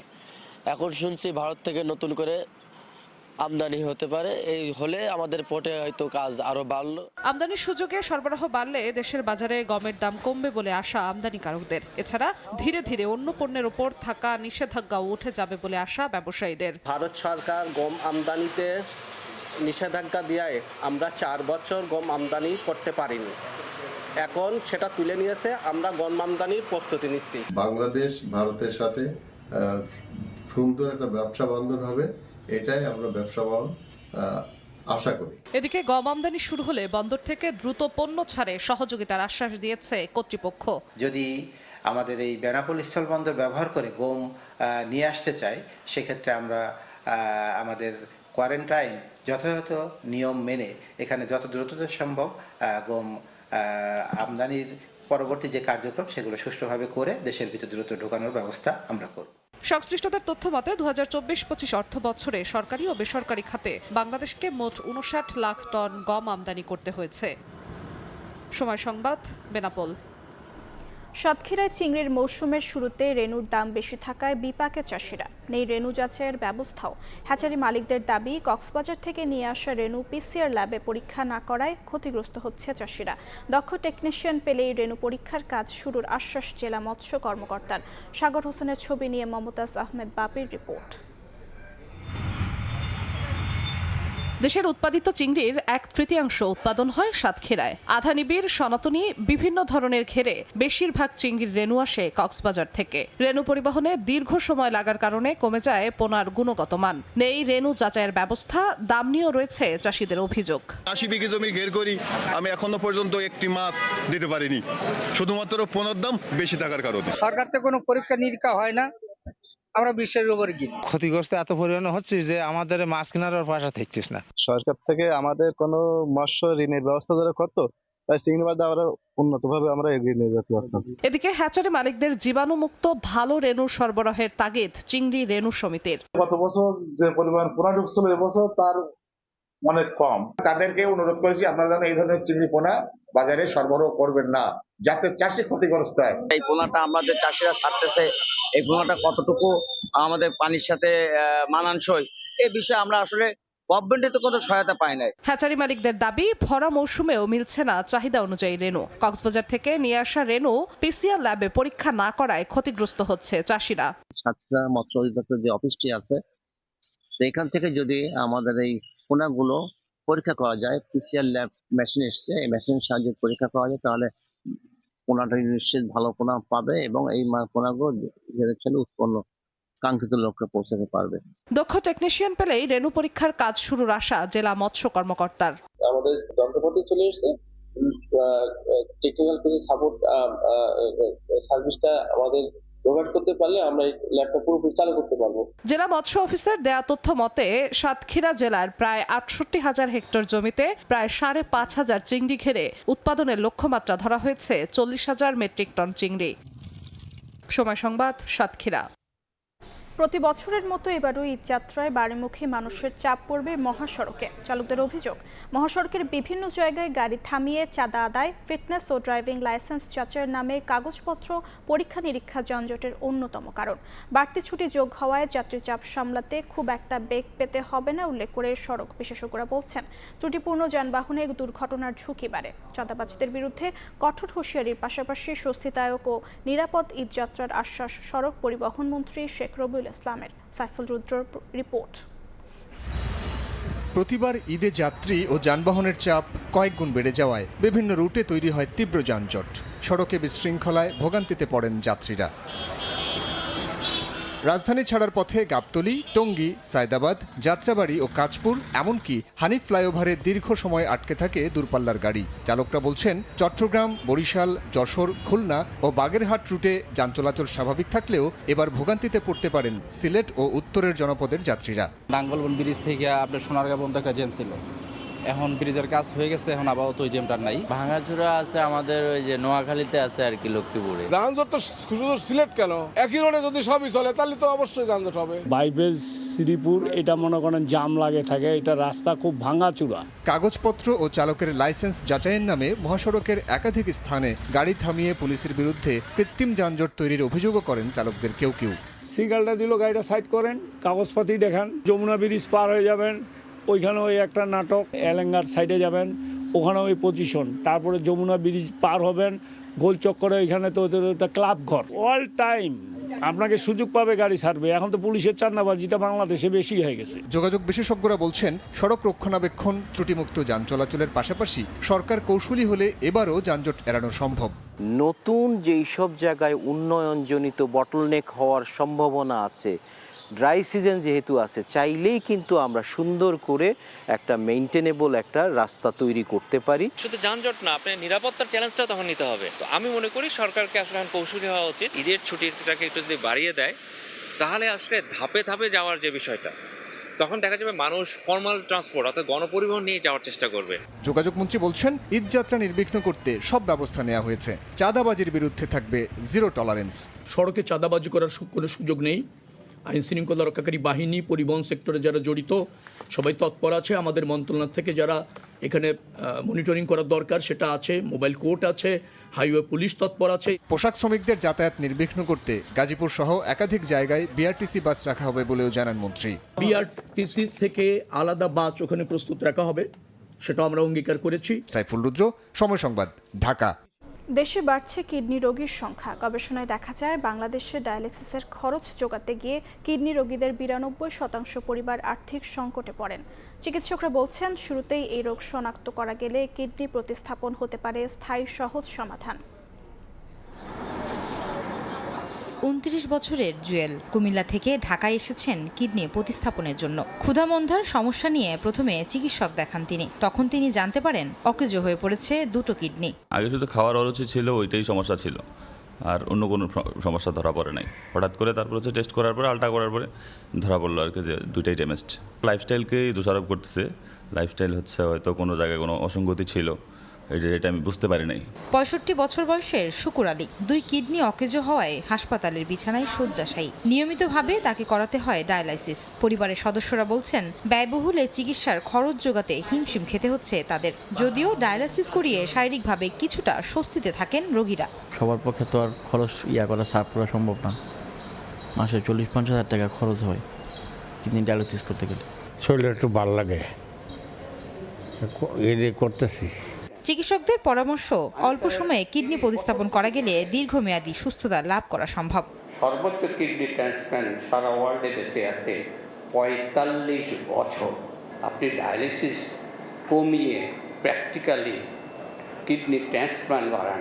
ইমোশনাল ডোনারের কথা চিন্তা বাদ দিয়ে আসেন, আমরা যেন আত্মীয় স্বজনের কিডনিটাই লোকজনকে দিতে পারি। 2 বছর আগের বাংলাদেশ ইনস্টিটিউট অব ডেভেলপমেন্ট স্টাডিজের গবেষণায় দেখা যায়, বাংলাদেশে ডায়ালাইসিসের খরচ যোগাতে গিয়ে কিডনি রোগীদের 92% পরিবার আর্থিক সংকটে পড়েন। এ নিয়ে সরকারি সংস্থার পাশাপাশি বেসরকারি প্রতিষ্ঠানগুলো এগিয়ে আসার আহ্বান সংশ্লিষ্টদের। আয়েশা সিদ্দিক, সামিয়া, সময় সংবাদ, ঢাকা। বরিশাল বিভাগে আশঙ্কাজনক হারে বাড়ছে কিডনি রোগীর সংখ্যা। গত 5 বছরে 40 থেকে 60 বছর বয়সীরা এই ব্যাধিতে সবচেয়ে বেশি আক্রান্ত হয়েছেন। সরকারি হাসপাতালে শয্যা সংকটে বেসরকারি ক্লিনিকে ডায়ালিসিস করতে গিয়ে নিঃস্ব হচ্ছে অনেক পরিবার। সুমন হাসানের তোলা ছবিতে মেহেদি হাসান বাপ্পির রিপোর্ট। ঝালকাঠির বাসিন্দা খাদিজা বেগম চোখে রাজ্যের হতাশা নিয়ে তার সময় কাটে শেরি বাংলা মেডিকেল কলেজ হাসপাতালের ডায়ালাইসিস ইউনিটে। কিডনি বিকল হয়ে কয়েক বছর ধরে নিয়মিত ডায়ালাইসিস করতে হচ্ছে তার বড় ছেলের। এই রোগী তাকে হারাতে হয়েছে স্বামী ও দেবরকে। এখন মরণপণ লড়াই চলছে নারী ছেঁড়া ধন সন্তান মাসুদ তালুকদারকে নিয়ে। হাজবেন্ড 23 সালে মারা গেছে, দেবরে মারা গেছে 24 সালে, আর এখন ছেলে আর এক দেবরে করতে আছে। বরিশালে আশঙ্কাজনক হারে বেড়েছে কিডনি রোগে আক্রান্তের সংখ্যা। স্বাস্থ্য বিভাগের তথ্য মতে গত 5 বছরে বিভাগে সবচেয়ে বেশি আক্রান্ত হয়েছেন 40 থেকে 60 বছর বয়সী মানুষ। 30 থেকে 40 বছর বয়সীদের আক্রান্তের হার 30%। শের-ই-বাংলা মেডিকেল কলেজ হাসপাতালের মাত্র 20টি বেডে চলে ডায়ালাইসিস সেবা। এখানে স্বল্প খরচে সেবা পাওয়া গেলেও দীর্ঘ সিরিয়ালের কারণে অনেককেই ছুটতে হয় বেসরকারি ক্লিনিকে। আর শিশুদের চিকিৎসায় একমাত্র ভরসা রাজধানী। ফ্যামিলির দৈনন্দিন চাহিদা পূরণে অনেক হিমশিম খাওয়া লাগে, অনেক টাকার ব্যাপার। এতদিন ট্রিটমেন্ট চালাইছি আর এখন বর্তমানে এই জায়গায় করতেছি, ট্রিটমেন্ট ভালোই হইতেছে। বিশেষজ্ঞরা বলছেন অনিয়মতান্ত্রিক জীবনযাপন ও চিকিৎসকের পরামর্শ ছাড়া ঔষধ সেবন এই রোগের অন্যতম প্রধান কারণ। এদিকে স্বাস্থ্য বিভাগ বলছে সরকারি হাসপাতালের সেবার পরিধি বাড়ানোর পাশাপাশি বেসরকারি ক্লিনিকগুলোর উপর নজরদারি জোরদার করা হচ্ছে। যে কেউ ব্যথা বা জ্বরের সময় এনএসআইড গ্রুপের ওষুধ ব্যবহার করে, যেগুলো কিডনির জন্য ক্ষতিকর। আমরা অন্যভাবে পোষাইয়ে নেওয়ার জন্য অনুরোধ করছি, যাতে এই কিডনি রোগীগুলো দীর্ঘমেয়াদী চিকিৎসা যাতে একটু কম পয়সায় সাশ্রয়ে তারা চিকিৎসা নিতে পারে। বরিশালের একটি সরকারি ও 4টি বেসরকারি চিকিৎসা কেন্দ্র থেকে গত 5 বছরে ডায়ালাইসিস করিয়েছেন 1,30,000-এর বেশি মানুষ। মেহেদী হাসান বাপ্পি, সময় সংবাদ, বরিশাল। গাজীপুরে বৈদ্যুতিক ট্রান্সফরমার বিস্ফোরণে দগ্ধ হয়েছেন 3 জন। শ্রীপুরের মাওরাত চৌরাস্তা এলাকার এই বিস্ফোরণের ঘটনা ঘটে। স্থানীয়রা জানায়, বুধবার রাত 11টার দিকে আব্দুল শাহিদ সুপারভিউ নামের ভবনের সামনের বৈদ্যুতিক খুঁটির ট্রান্সফরমারে বিস্ফোরণ হয়। আগুন আশেপাশে ছড়িয়ে পড়লে দগ্ধ হন 3 জন। এ সময় ওই ভবনের কয়েকটি কক্ষে আগুন ছড়িয়ে পড়ে। খবর পেয়ে ফায়ার সার্ভিসের 2টি ইউনিট ঘটনাস্থলে পৌঁছে আধা ঘন্টার চেষ্টায় আগুন নিয়ন্ত্রণে আনে। দগ্ধ 3 জনকে উদ্ধার করে প্রাথমিক চিকিৎসার জন্য ঢাকা মেডিকেলে পাঠানো হয়েছে।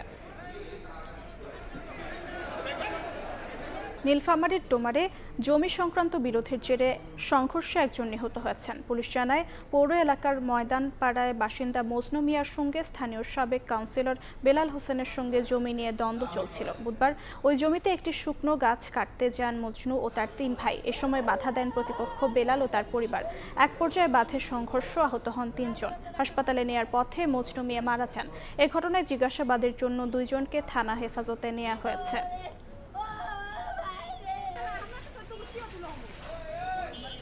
ভোলায় ঘরে ঢুকে এক বৃদ্ধাকে হত্যার অভিযোগ উঠেছে। এ সময় দুর্বৃত্তরা বৃদ্ধার শরীরে থাকা স্বর্ণালংকার ও ঘরের মূল্যবান জিনিসপত্র লুটে নিয়ে যায়। বুধবার রাত সদর উপজেলার শিকদার বাড়িতে এই দুর্ঘটনা ঘটে। স্থানীয়রা জানায়, নিহতের স্বামী তারাবি নামাজ পড়ার উদ্দেশ্যে মসজিদে যান। এ সময় নিজ ঘরে একাই ছিলেন হালিমা। নামাজ শেষে ঘরে ফিরে স্ত্রীকে ঘরে রক্তাক্ত অবস্থায় পড়ে থাকতে দেখেন। এ সময় চিৎকারে আশেপাশের লোকজন ছুটে আসেন। জমি নিয়ে বিরোধ নিয়ে হত্যাকাণ্ড হতে পারে বলে অভিযোগ নিহতের পরিবারের।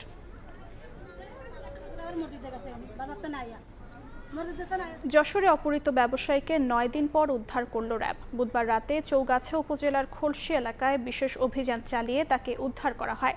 র্যাব জানায়, গত 2 মার্চ রাতে দোকান বন্ধ করে বাসায় ফিরছিলেন জাহাঙ্গীর আলম। পথে দুর্বৃত্তরা অপহরণ করে পরিবারের কাছে 1 কোটি টাকা মুক্তিপণ দাবি করে।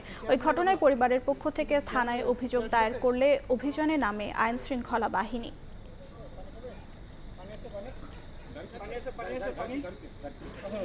নারায়ণগঞ্জে অস্ত্রসহ মাদক কারবারি আবু হানিফ ও তার এক সহযোগী আটক করা হয়েছে। বুধবার রাতে রূপগঞ্জ উপজেলার ঠাকুরবাড়ির টেক এলাকা থেকে তাদের আটক করা হয়। পুলিশ জানায়, মাদক কারবারিরা প্রাইভেট কারে করে মাদক নিয়ে যাবার সময় যুবদল ও ছাত্রদল নেতাকর্মীরা তাদের ধাওয়া করে। এ সময় তারা বেশ কয়েক রাউন্ড গুলি ও নেতাকর্মীদের ওপর হামলা চালায়। এতে যুবদলের 8 নেতাকর্মী আহত হন। পরে পুলিশ ঘটনাস্থলে গেলে আটককৃতদের পুলিশের কাছে হস্তান্তর করা হয়। মৌলভীবাজারে কর্মজীবী নারী ফাতেমা পারভেজ নিশিকে জোরপূর্বক প্রাইভেট কারে উঠিয়ে অপহরণের চেষ্টায় জড়িত 3 যুবককে গ্রেফতার করা হয়েছে। সংবাদ সম্মেলনে পুলিশ জানায়, গেল 8 মার্চ কমলগঞ্জ উপজেলার দক্ষিণ বালিগাঁও গ্রামের মোহাম্মদ মাসুদ পারভেজের স্ত্রী ফাতেমা পারভেজ নিশি তার কর্মস্থল শ্রীমঙ্গল যাওয়ার জন্য বালিগাঁও বটতলা বাজারে গাড়ির জন্য অপেক্ষা করছিলেন। এ সময় সাদা রঙের প্রাইভেট কার নিয়ে 5 জনের একটি চক্র তার হাত মুখ চেপে ধরে জোরপূর্বক প্রাইভেট কারে উঠিয়ে অপহরণের চেষ্টা চালায়। এ ঘটনায় ভুক্তভোগী কমলগঞ্জ থানায় মামলা করেন। পরে সিলেট মহানগর এলাকায় অভিযান চালিয়ে জাকির মিয়া সহ 3 জনকে গ্রেফতার করা হয়। জব্দ করা হয় অপহরণ চেষ্টায় ব্যবহৃত প্রাইভেট কারটি।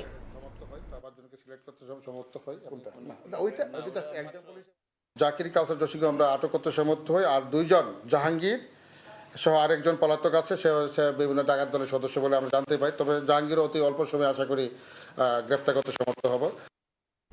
সাতক্ষীরায় কেন্দ্রীয় মায়ের বাড়ি মন্দিরে দুর্ধর্ষ চুরির ঘটনা ঘটেছে। জেলা মন্দির সমিতির সাধারণ সম্পাদক নিত্যানন্দ আমিন জানান, মধ্যরাতে কেন্দ্রীয় মায়ের বাড়ি মন্দিরের ভেতরের কালী মন্দির, অন্নপূর্ণা মন্দির, রাধা গোবিন্দ মন্দির ও জগন্নাথ মন্দিরের তালা কেটে ভেতরে ঢোকে চোর।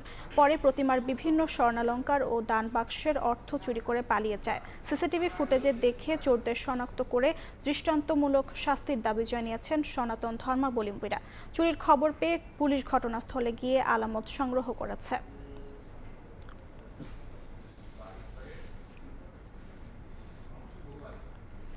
ঈদ উল ফিতরকে সামনে রেখে সারা দেশে জমে উঠেছে ঈদের কেনাকাটা। সকাল থেকে রাত পর্যন্ত বিপণী বিতানগুলোতে ভিড় করছেন ক্রেতারা। তবে দ্রব্যমূল্যের ঊর্ধ্বগতির প্রভাবে পোশাকের দাম নিয়ে ক্রেতা বিক্রেতাদের মধ্যে রয়েছে মিশ্র প্রতিক্রিয়া। এদিকে কেনাকাটা নির্বিঘ্ন করতে দেশজুড়ে বিশেষ নিরাপত্তা ব্যবস্থা গ্রহণ করেছে আইন শৃঙ্খলা বাহিনী।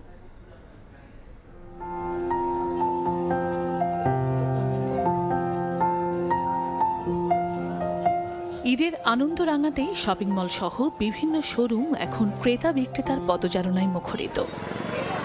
যশোরের বড়বাজার, সিটি প্লাজা সহ মুজিব সড়কের বিভিন্ন ব্র্যান্ডের শোরুমগুলোতে এখন উপচে পড়া ভিড়। ঈদের বাজারে এবার তরুণীদের পছন্দের তালিকার শীর্ষে রয়েছে দেশি বিদেশি বাহারি কারুকাজের পোশাক। ছেলেদের জন্য রয়েছে বাহারি পাঞ্জাবি, শার্টের বড় আয়োজন। বিক্রেতারা বলছেন, রমজানের শুরুর দিকে বিক্রি কিছুটা কম থাকলেও এখন তা পুরোদমে জমে উঠেছে। তবে কিছু ক্রেতা সন্তোষ প্রকাশ করলেও অনেকের কাছে চড়া মনে হচ্ছে পোশাকের দাম। অন্যবারের মতো এবার না, এবার অনেক বেশি দাম। দাম খুব একটা বেশি দাম নিচ্ছে না। এখন আস্তে আস্তে ঈদের চাঁদ দেখা যাচ্ছে, বেচাকেনার অবস্থা আলহামদুলিল্লাহ খুবই ভালো। এদিকে ঈদে সাধারণ মানুষের কেনাকাটা ও ঘরে ফেরা নিরাপদ করতে কঠোর অবস্থানে রয়েছে আইন শৃঙ্খলা বাহিনী। ঈদের কেনাকাটাকে কেন্দ্র করে, অর্থাৎ শপিং সেন্টারগুলোকে কেন্দ্র করে আমরা ফুড পেট্রোল রেখেছি, সেখানে আমাদের নিরাপত্তা বলয় রেখেছি, সাদা পোশাকে পুলিশ রেখেছি। বাগেরহাট শহরের অলিগলিও ক্রেতা বিক্রেতার পদচারণায় এখন মুখরিত। তবে দ্রব্যমূল্যের ঊর্ধ্বগতির প্রভাবে পোশাকের দাম নিয়ে ক্রেতা বিক্রেতাদের মধ্যে রয়েছে মিশ্র প্রতিক্রিয়া। আমাদেরও কিনে আনা লাগছে বেশি, আর কাস্টমারের কাছে বেচতে গেলে আমরা বিভিন্ন রকমের হয়রানির শিকার হচ্ছি। দামটা ঠিকই আছে, মানে মোটামুটি ভিতর আছে আর কি, সাধ্যের ভিতর। বাজারে বেশ জনসংখ্যাও বেশ, এই মুহূর্তে কিন্তু দামটা অনেক বেশি। চাঁদরাত পর্যন্ত বিক্রির এই ধারা অব্যাহত থাকার আশা ব্যবসায়ীদের। আর উৎসবের দিনগুলো যেন অপ্রীতিকর কোনো ঘটনা ছাড়াই নিরাপদ ও আনন্দময় হয়, এমন প্রত্যাশা সাধারণ মানুষের। চন্দ্রা বিশ্বাস, ববি, সময় সংবাদ। নাটোরের পাইকারি বাজারে সব ধরনের সবজির সরবরাহ থাকায় দাম নিম্নমুখী, এতে করে লোকসানে কৃষকরা। বিস্তারিত জানতে শহরের স্টেশন বাজারে রয়েছেন আল মামুন, সরাসরি আছে তার কাছে। পাইকারি সবগুলো বাজারে কিন্তু প্রতিনিয়ত কিন্তু সবজি যে সরবরাহ সেটা কিন্তু বৃদ্ধি হচ্ছে। তবে একটি বিষয় কিন্তু আমরা দেখছি হচ্ছে ক্রেতা প্রায় একেবারে শূন্য। এই পাইকারি বাজারগুলোতে ক্রেতা আমরা সকাল থেকে একেবারে দেখতে পাচ্ছি না। বিশেষ করে রমজানের মাঝখান থেকে রমজানের পর থেকে এই ক্রেতাগুলো কমতে শুরু হয়েছে। রমজানের শুরু ক্রেতা থাকলেও এখন কিন্তু আমরা সেই ক্রেতাগুলো দেখতে পাচ্ছি না।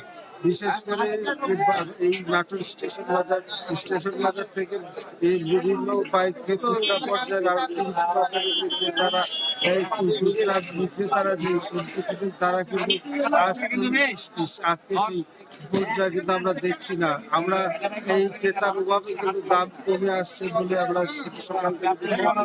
বিশেষ করে বেগুন আজকে 8 থেকে 10 টাকা কেজি, সিম যেটি 12 থেকে 15 টাকা কেজি, পাতাকপি কিন্তু প্রতি পিস 5 টাকা থেকে 8 টাকা পিস দেখছি।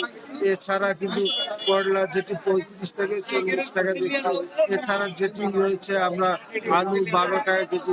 সবচেয়ে গ্রীষ্মকালীন সবজি যেটি রয়েছে এই যে সেটির দাম আমরা সর্বোচ্চ পর্যায়ে 40 থেকে 150 টাকা কেজিতে দেখছি।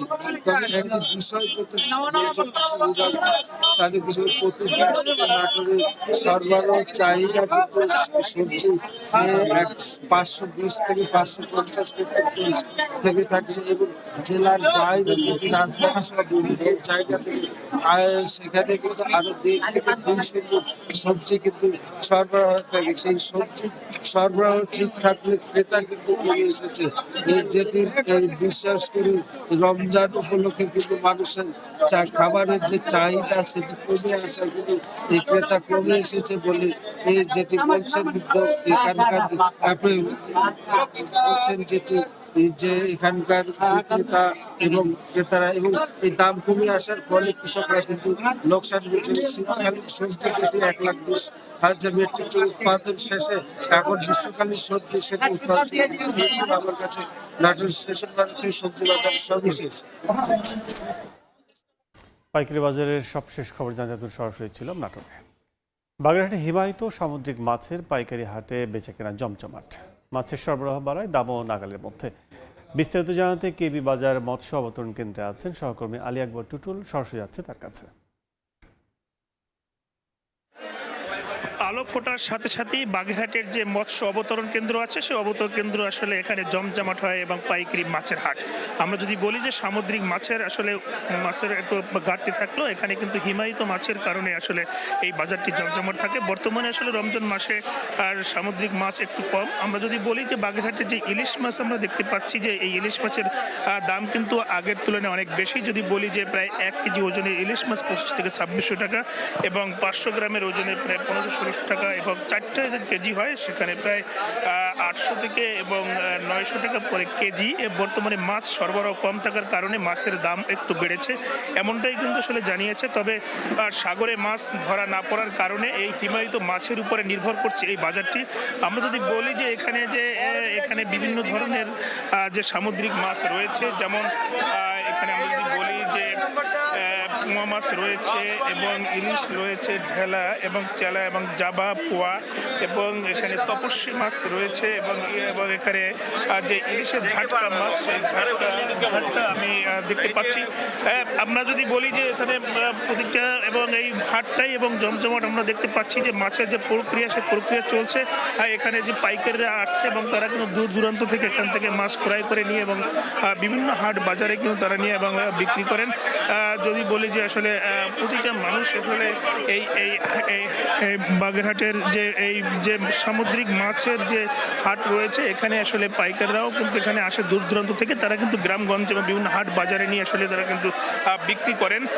এখানে আমরা সকাল থেকেই দেখেছি যে তারা কিন্তু এই হাটের এবং বিভিন্ন প্যাকেট জাত এবং বিভিন্ন হিমায়িত মাছ সেটা নিয়ে আসেন। এখানে আমরা রূপচাঁদা দেখতে পাচ্ছি এবং কলম্বো, ইলশা, চেলা থেকে শুরু করে সব ধরনের যে সামুদ্রিক মাছ সেই মাছ রয়েছে হাটে এবং আমরা কেজি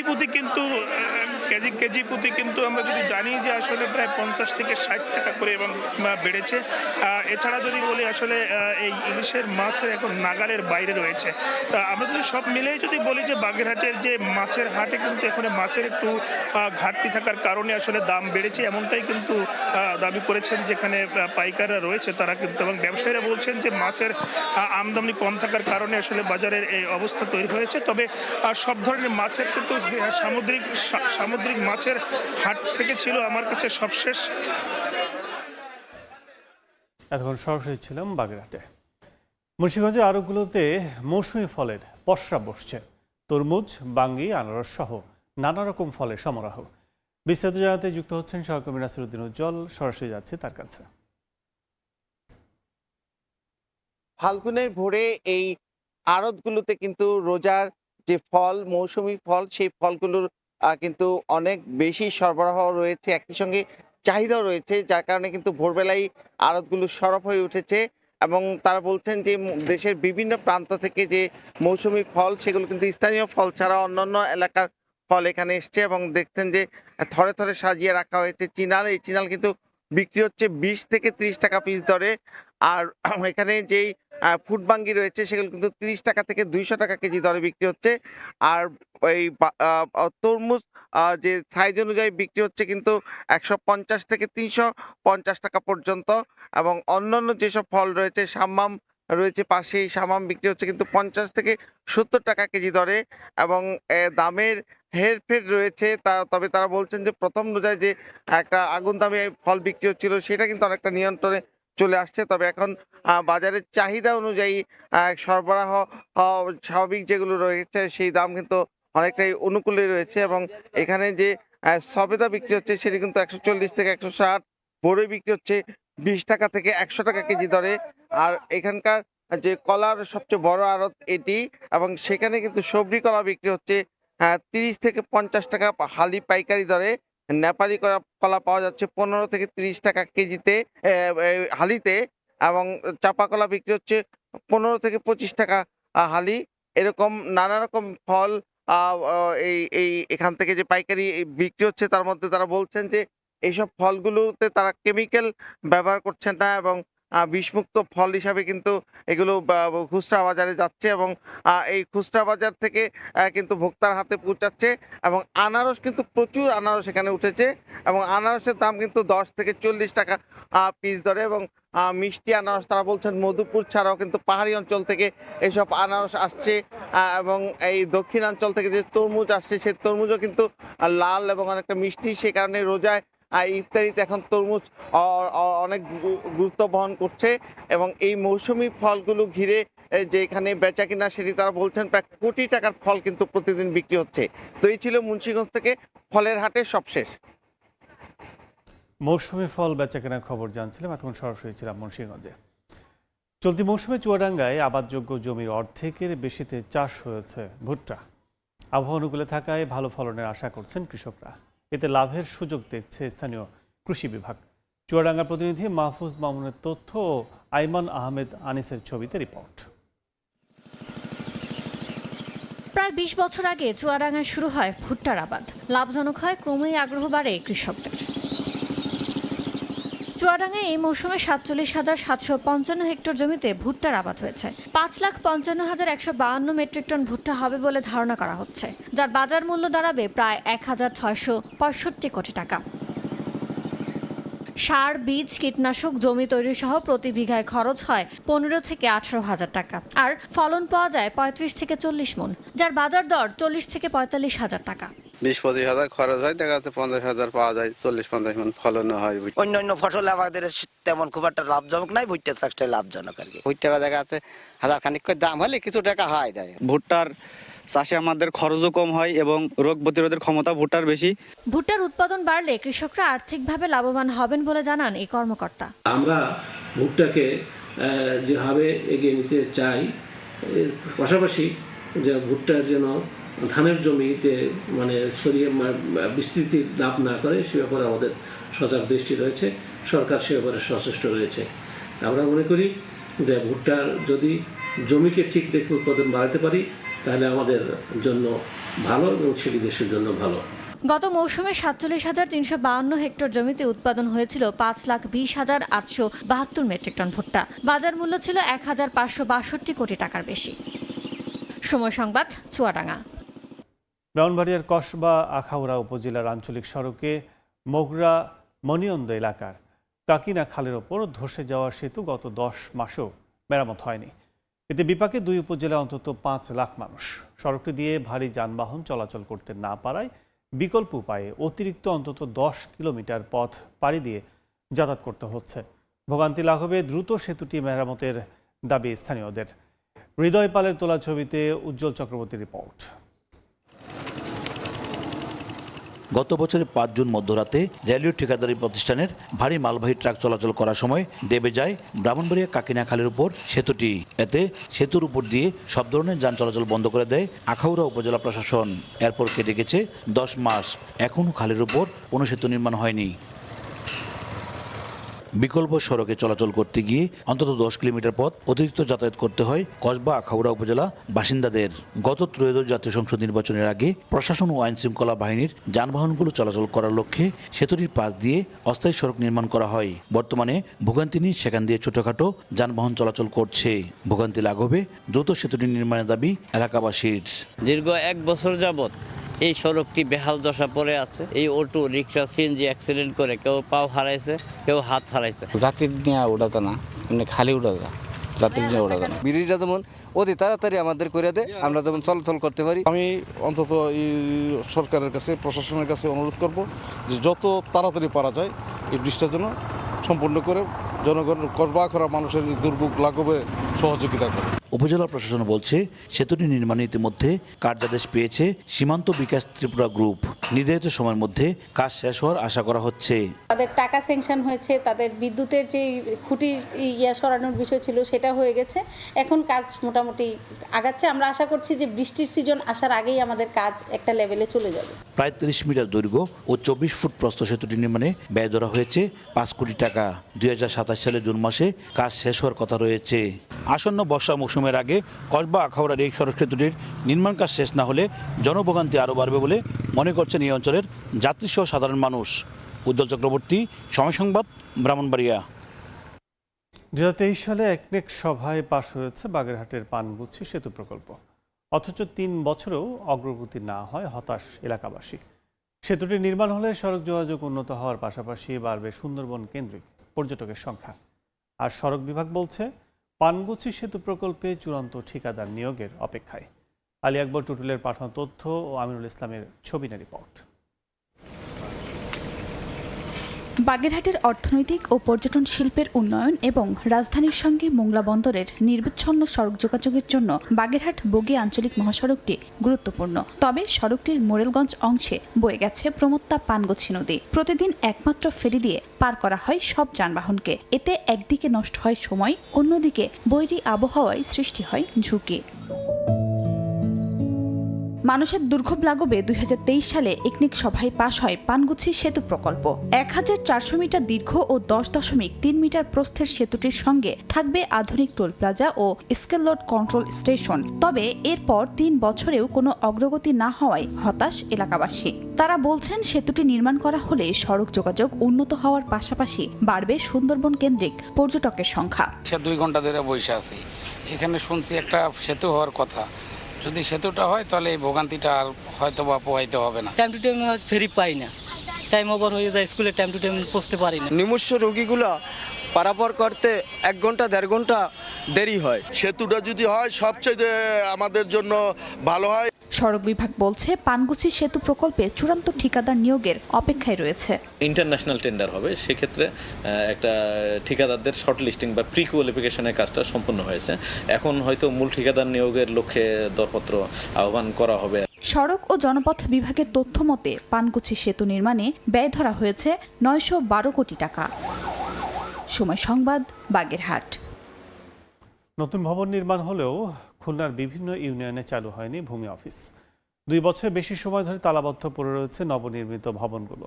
ফলে নামজারি, খাজনা পরিশোধ সহ জমি সংক্রান্ত সেবা পেতে দূরের ইউনিয়নে যেতে বাধ্য হচ্ছেন সাধারণ মানুষ। এতে বাড়ছে সময়, অর্থের ভোগান্তি।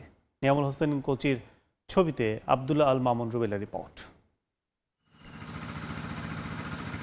2 বছরেরও বেশি সময় ধরে এভাবেই তালাবদ্ধ পড়ে আছে খুলনার ডুমুরিয়া উপজেলার গুটুদিয়া ইউনিয়ন ভূমি অফিসের নবনির্মিত ভবন। দীর্ঘদিন ব্যবহার না হওয়ায় দরজা জানালায় জং ধরেছে, আশেপাশে জন্মেছে ঝোপঝাড়। শুধু এই ইউনিয়নই নয়, 2023-24 অর্থ বছরে নির্মিত আরও 18টি ইউনিয়ন ভূমি অফিস ভবনও একইভাবে তালাবদ্ধ। ভূমি সেবা মানুষের দোরগোড়ায় পৌঁছে দিতে এসব ভবন নির্মাণ করা হলেও 2024 সালে হস্তান্তরের পরও শুরু হয়নি দাপ্তরিক কার্যক্রম। বছরের পর বছর রোদ বৃষ্টি আর অবহেলায় নষ্ট হচ্ছে ভবনগুলো। ফলে নামজারি, খাজনা পরিশোধ সহ বিভিন্ন সেবায় ভোগান্তিতে পড়ছেন সাধারণ মানুষ। এই ইউনিয়নের যে মানুষগুলো আছে তাদের ওইখানে যে সিরিয়াল দিয়ে বসে থাকতে হয়, তাদের মানে ভোগান্তির কোনো শেষ নাই। 3 বছর যাবত এরকম ফেলানো রয়েছে, ব্যবহৃত হয় না। অতি দ্রুত আমাদের অফিসটা চালু হোক। এদিকে 19টি নতুন নির্মিত ভবনে যেমন কোনো কাজ হয় না, তেমনি আরও 11টি ইউনিয়নে নেই ভূমি অফিস। ফলে জমি সংক্রান্ত কাজের জন্য যেতে হয় পার্শ্ববর্তী ইউনিয়নে। একটি অফিসে একাধিক ইউনিয়নের চাপ বাড়ায় কাঙ্ক্ষিত সেবা মিলছে না। এতে দুর্নীতির সুযোগও তৈরি হচ্ছে বলে অভিযোগ স্থানীয়দের। দ্রুত এসব অফিস চালুর দাবি জানিয়েছেন তারা। নতুন বিল্ডিং হয়েছে, সেগুলো যদি কাজ শুরু হতো তাহলে আমরা উপকৃত হতাম। সময়ও ব্যয় হয়, টাকাও খরচ করে এখানে সেবা নিতে আসতে হয়। ভিন্ন ভিন্ন অফিসে ভিন্ন ভিন্ন ইউনিয়নের কাজ হলে কাজ কমে যাবে, চাপও কমে যাবে, আমরা দ্রুত কাজের সেবা দিতে পারবো। আর 2টি ইউনিয়নের কাজ একটা অফিসে হলে চাপ তো বেড়েই যায়। জেলা প্রশাসন বলছে জনবল অনুমোদন ও প্রয়োজনীয় উপকরণ না থাকায় এখনও অফিসগুলো চালু করা সম্ভব হয়নি। তবে দ্রুত জনবল পদায়ন ও প্রয়োজনীয় ব্যবস্থা নিয়ে ভবনগুলোতে কার্যক্রম শুরু করার চেষ্টা চলছে। এই বিষয়টি সরকারের বাজেট বরাদ্দের বিষয়। এবং আপনারা জানেন জনবল প্রক্রিয়াটি একটু সময় লাগে, তবে আশা করি আমরা 6 মাসের মধ্যে একটা ভালো আউটপুট আপনাকে দিতে পারি। খুলনা জেলায় মোট 68টি ইউনিয়নের মধ্যে স্বনামে চালু রয়েছে 34টি ইউনিয়ন ভূমি অফিস। স্থানীয় সরকার বিভাগের উদ্যোগে নির্মিত নতুন 19টি ভবনে ব্যয় হয়েছে 9 কোটি টাকারও বেশি। আব্দুল্লাহ আল মামুন রুবেল, সময় সংবাদ, খুলনা। মেহেরপুরের তালগাছে রেড পাম উইভিলের আক্রমণ বেড়ে গেছে। পাতা শুকিয়ে দ্রুত মারা যাচ্ছে একের পর এক গাছ। দ্রুত সমাধান করতে না পারলে রোগটি পুরো দেশে ছড়িয়ে পড়তে পারে বলে মনে করছেন কীটতত্ত্ব বিভাগের বিজ্ঞানীরা। ফয়সাল হোসেনের ক্যামেরায় বেন ইয়ামিনের রিপোর্ট। তাল গাছ কাটতেই বেরিয়ে আসছে পূর্ণবয়স্ক পোকা ও লার্ভা। দিন যতই গড়াচ্ছে তীব্র হচ্ছে পোকার আক্রমণ। বাগান মালিক ও পরিচর্যাকারীরা জানান, মেহেরপুর চিতলা গ্রামের অধিকাংশ তাল গাছের গোড়ায় পচন ধরেছে, শুকিয়ে যাচ্ছে পাতা। গাছ মরে যাওয়ায় চিন্তার ভাঁজ এলাকাবাসী ও বাগান মালিকদের। এই ধরনের কালো ছোট পোকা এই গাছ মাটির থেকে মাথা দিয়ে ঢুকছে, যে ওর মেন মগজটা এই পোকা খেয়ে ফেলছে। এই গাছগুলো যে কোনোভাবে আপনার কৃষি গবেষণা অনেকজন এসে আপনার দেখছি যে এই গাছগুলা পোকাতে মেরে দিয়েছি। প্রায় 3.5 লক্ষ মতো এই তাল গাছ অত্র এলাকাতে রোপণ করেছি। ফার্মের মধ্যেই এই কদিনে হাজার হাজার গাছ মারা যাচ্ছে। এ অবস্থায় বাংলাদেশ কৃষি গবেষণা ইনস্টিটিউটকে অবগত করেন স্থানীয় কৃষি কর্মকর্তা। এর প্রেক্ষিতে 2রা মার্চ বাংলাদেশ সুগার ক্রপ গবেষণা ইনস্টিটিউটের 3 সদস্যের একটি দল আক্রান্ত গাছ পরিদর্শন করে। এ সময় পোকাটি রেড পাম উইভিল বলে শনাক্ত করেন তারা। এই প্রথম দেশে এই পোকার বিস্তার দেখা গেল বলে মন্তব্য করেন বিজ্ঞানীরা। ধারণা করছি যে উষ্ণ আবহাওয়াতে এই পোকার বিস্তারটা বেশি ঘটবে এবং আমরা সতর্ক রয়েছি এবং বিজ্ঞানীগণ যে রাসায়নিক সমাধান দিয়েছেন সেটি প্রয়োগ করছি। আগামী হয়তো 10-15 দিন পরে আমরা এটার ফলো আপ পাবো। গ্রামটির চিতলা পাট বীজ খামারে 1.5 লাখের বেশি তাল গাছ ও চারা রয়েছে।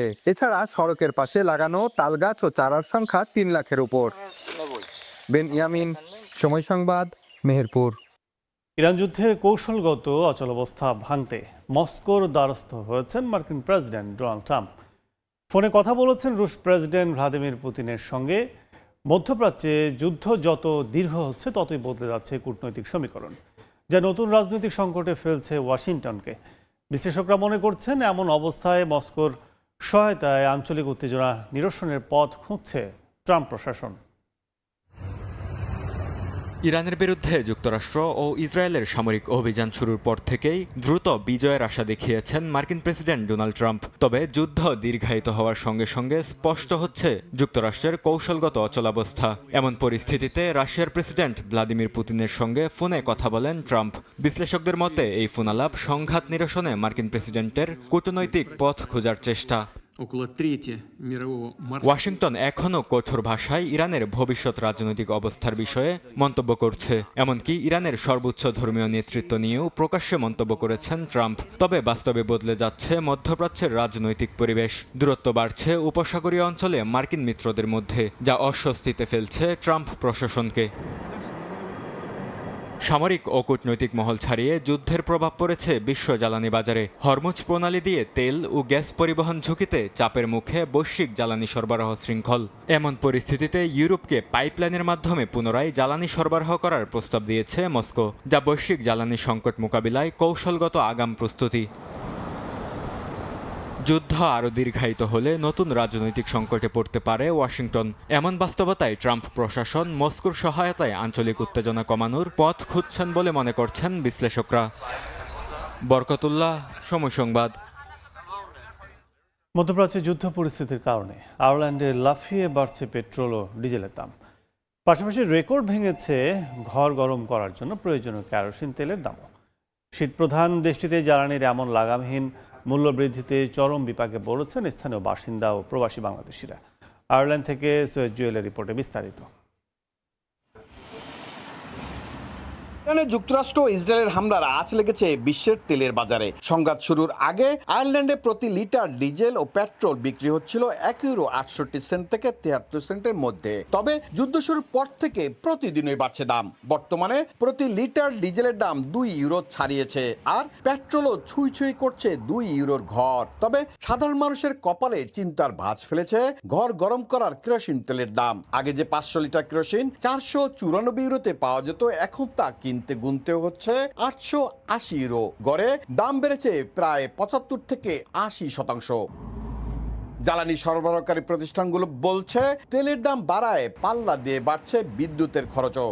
বিশ্লেষকদের মতে এই মূল্য বৃদ্ধির কারণে প্রতি পরিবারকে বছরে গড়ে অতিরিক্ত 1000 ইউরো বেশি খরচ করতে হবে। হাড় কাঁপানো শীতের এই দেশটিতে অন্তত 15 লাখ মানুষ ঘর গরম রাখতে কেরোসিন ব্যবহার করেন। একদিকে যাতায়াত খরচ বৃদ্ধি, অন্যদিকে ঘরের উষ্ণতা ধরে রাখার অতিরিক্ত ব্যয়, সব মিলিয়ে বিপাকে পড়েছেন সাধারণ মানুষ। গ্যাস, তেল এবং হিটিং অয়েলের যে দাম বৃদ্ধি পাইছে তাতে এখানে জীবনযাপন এমনি এক্সপেন্সিভ, তার সাথে আরও বৃদ্ধি পেলে সাধারণ মানুষের জন্য অসহনীয় হয়ে যাবে জীবনযাপন করা।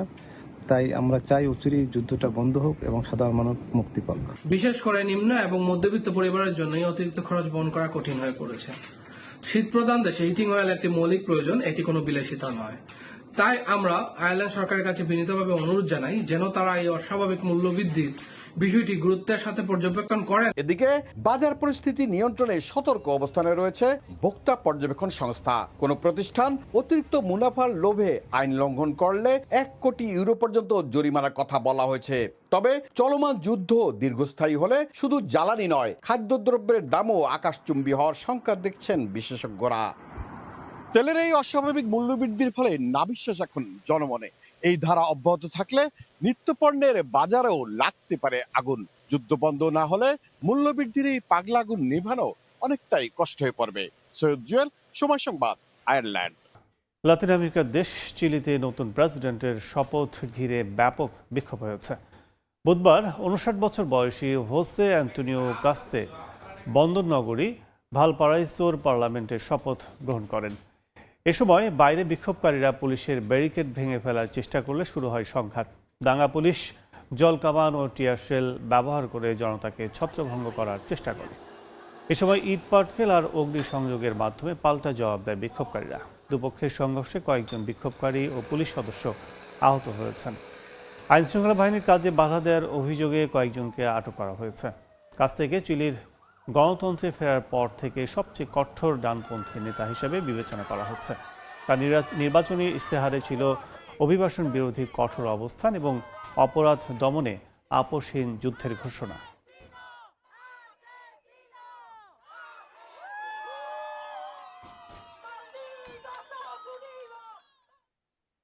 রোমের ইতিহাসবহুল স্থাপত্য basilica of San Pietro in ভিনসোলিতে শুরু হয়েছে সংস্কার কাজ।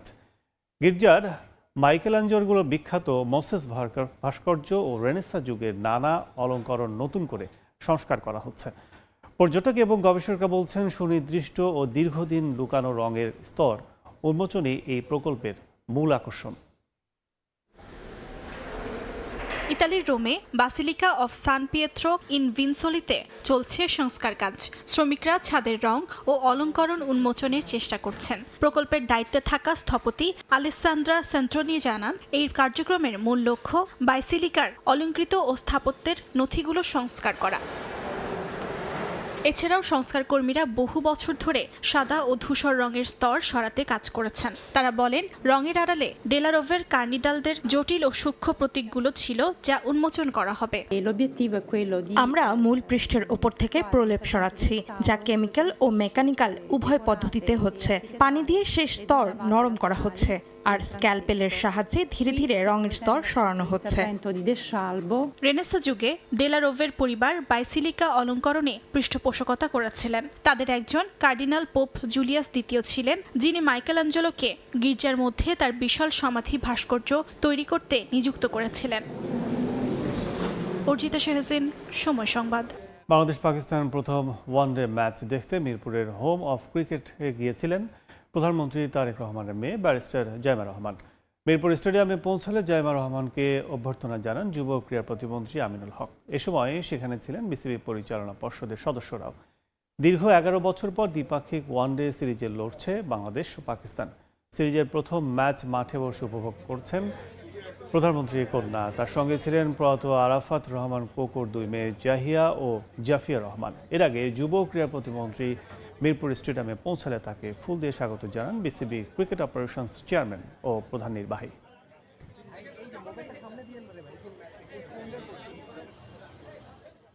আবারও ঢেলে সাজানো হচ্ছে দেশের ক্রীড়াঙ্গন।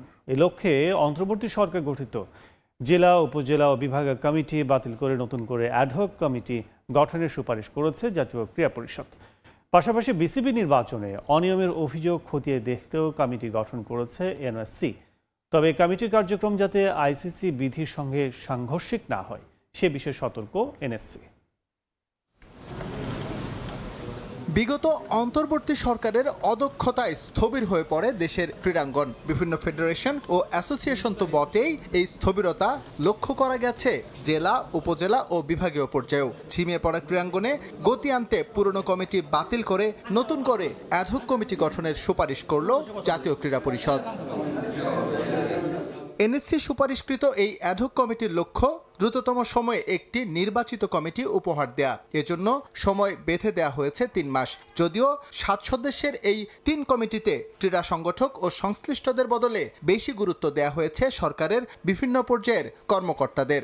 এর আগে অন্তর্বর্তীকালীন সরকারের সময় যে অ্যাডহক কমিটি গঠন করা হয়েছিল সেটা আসলে ধারণা করা হয়েছিল যে একটা অনির্দিষ্ট সময় পর্যন্ত তারা কাজ করবে। সেজন্যই তাদেরকে সকল ধরনের ক্রীড়া ব্যক্তি থেকে সকল কর্নারের ব্যক্তিত্বদেরকে সেখানে রাখা হয়েছিল। এখন যে কমিটিটা গঠন করা হয়েছে এই কমিটির মূল উদ্দেশ্যই হলো স্বল্পতম সময়ের মধ্যে স্থানীয় ক্রীড়া সংস্থাগুলো নির্বাচন অনুষ্ঠান করা।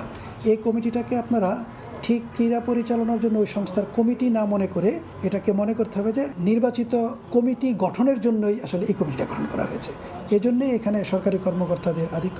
এদিকে বিসিবি নির্বাচনের আগে থেকেই ক্রিকেটার ও সংশ্লিষ্টদের একটি বড় অংশ অভিযোগ করে আসছে অনিয়ম, কারসাজি ও ক্ষমতার অপব্যবহারের। সম্প্রতি ক্রীড়া পরিষদে গিয়ে এই বিষয়ে আনুষ্ঠানিক অভিযোগ করেন তামিম ইকবাল সহ 50টি ক্লাবের প্রতিনিধি। তারই প্রেক্ষিতে এবার তদন্ত কমিটি গঠন করেছে এনএসসি, যার কাজ হবে অসঙ্গতি খুঁজে বের করে প্রয়োজনীয় পদক্ষেপের সুপারিশ করা। তবে তা যাতে আইসিসি বিধির সঙ্গে সাংঘর্ষিক না হয় সেই বিষয়ে সতর্ক এনএসসি। অবশ্যই আমাদেরকে সচেতনতার সাথে সকল কাজ করতে হবে, কারণ আমাদের বিশ্বকাপে আমরা খেলে থাকি একমাত্র ক্রিকেটেই কিন্তু। সুতরাং আমাদের এই যে বড় অর্জন, এই অর্জনের জায়গা কোনো রকমের অবহেলার জন্য বা অসতর্কতার জন্য নষ্ট হয়ে যাক, এটা আমরা কেউই চাই না। কিন্তু তারপরেও যদি কোথাও অভিযোগ আসে, অভিযোগগুলোকে এন্টারটেইন করাও কিন্তু সরকারের দায়িত্ব। তো এটাকে আমরা সরকারি হস্তক্ষেপ বিবেচনা না করে সরকারের যে পর্যবেক্ষণ আছে, সরকার যে ব্যাপারে সতর্ক আছে, সরকার যে ব্যাপারে কেয়ারিং, এই বিষয়টা বোধ আমরা ইতিবাচকভাবে দেখতে পারি। এদিকে জাতীয় ক্রীড়া নীতিতেও পরিবর্তন আনতে কাজ করছে এনএসসি। দ্রুতই তা চূড়ান্ত করা হবে বলে জানিয়েছে ক্রীড়া পরিষদ। সরকার সবসময়ই কাজ করবে নির্মমভাবে। এস এম ইকবাল, সময় সংবাদ, ঢাকা। এপ্রিল মাসে হচ্ছে না নারী বিপিএল এর প্রথম আসর। আজ এক সংবাদ বিজ্ঞপ্তিতে বিষয়টি নিশ্চিত করেছে বাংলাদেশ ক্রিকেট বোর্ড। আন্তর্জাতিক ক্রিকেট ক্যালেন্ডারের সঙ্গে সমন্বয় করতেই এই সিদ্ধান্ত বলে জানিয়েছে বোর্ড। মিডিয়া কমিটির বিজ্ঞপ্তিতে দাবি করা হয়েছে জুন মাসে বিশ্বকাপের পর ভালো মানের বিদেশি নিশ্চিত করতে এবং ফ্রাঞ্চাইজিগুলোকে দল গোছানোর সময় দিতেই আপাতত আসরটি পিছিয়ে দেওয়া হচ্ছে। ফ্রাঞ্চাইজিদের সঙ্গে কথা বলে এই সিদ্ধান্ত নেওয়া হয়েছে বলেও নিশ্চিত করেছে বিসিবি। অথচ এপ্রিল মাসে বিপিএল আয়োজন করে বিশ্বকাপের প্রস্তুতি নিতে চেয়েছিল নারী উইং। সূত্রের খবর, এপ্রিল মাসে বিপিএল আয়োজনের জন্য পৃষ্ঠপোষক প্রতিষ্ঠানের পক্ষ থেকে কোনো প্রকার গ্রিন সিগন্যাল পায়নি বোর্ড। কয়েক দফা চেষ্টা করে তৃতীয় ফ্রাঞ্চাইজিও ঠিক করতে পারেনি নারী উইং। এমনকি শুরুতে চট্টগ্রামে পুরো আসর আয়োজন করতে চাইলে সেখান থেকেও নেতিবাচক উত্তর পায় আয়োজক কমিটি। তাই অনেকটা বাধ্য হয়ে এপ্রিল থেকে জুলাই মাসে সরিয়ে নেওয়া হলো নারী বিপিএল এর প্রথম আসর। টুর্নামেন্টের উদ্বোধনী অনুষ্ঠান এবং ম্যাচ হবে বগুড়ার শহীদ চান্দ স্টেডিয়ামে, আর বাকি অংশ আয়োজন করবে চট্টগ্রাম এবং ফাইনাল হবে ঢাকায়। 2026 ফিফা বিশ্বকাপে ইরানের অংশগ্রহণ নিয়ে তৈরি হওয়া দীর্ঘ জল্পনা কল্পনার অবসান ঘটিয়েছেন মার্কিন প্রেসিডেন্ট ডোনাল্ড ট্রাম্প। ইরানকে বিশ্বকাপে স্বাগত জানিয়েছেন তিনি। ফিফা প্রেসিডেন্ট জিয়ান্নি ইনফান্তিনোর সঙ্গে বৈঠকে এ আহ্বান জানিয়েছেন ডোনাল্ড ট্রাম্প। ইরানি ফুটবলারদের জন্য আমেরিকার দরজা খোলা বলে জানানো হয়েছে ফিফাকে। তবে মধ্যপ্রাচ্যে চলমান যুদ্ধ আর ভিসা জটিলতার প্যাচে ফুটবল বিশ্বের এই মহাযজ্ঞে ইরানের উপস্থিতি এখনও ঝুলে আছে অনিশ্চয়তার সুতোয়। ভৌগোলিক উত্তাপ আর রণক্ষেত্রের বারুদ সবই এখন আছড়ে পড়ছে ফুটবল মাঠে। ফিফা বিশ্বকাপে মাঠের লড়াই শুরু হতে বাকি আরও কয়েক মাস। উত্তর আমেরিকার 3 দেশে ফুটবল উন্মাদনা যখন তুঙ্গে, তখন খবরের শিরোনামে ওয়াশিংটন আর তেহরানের স্নায়ুযুদ্ধ। তবে সেই তপ্ত আবহে খানিকটা শীতল বাতাস বইয়ে দিলেন ফিফা প্রধান জিয়ান্নি ইনফান্তিনো। ওয়াশিংটনে প্রেসিডেন্ট ট্রাম্পের সঙ্গে বৈঠকের পর তিনি নিশ্চিত করেছেন বিশ্বকাপে অংশ নিতে ইরানি ফুটবল দলকে স্বাগত জানাতে প্রস্তুত যুক্তরাষ্ট্র।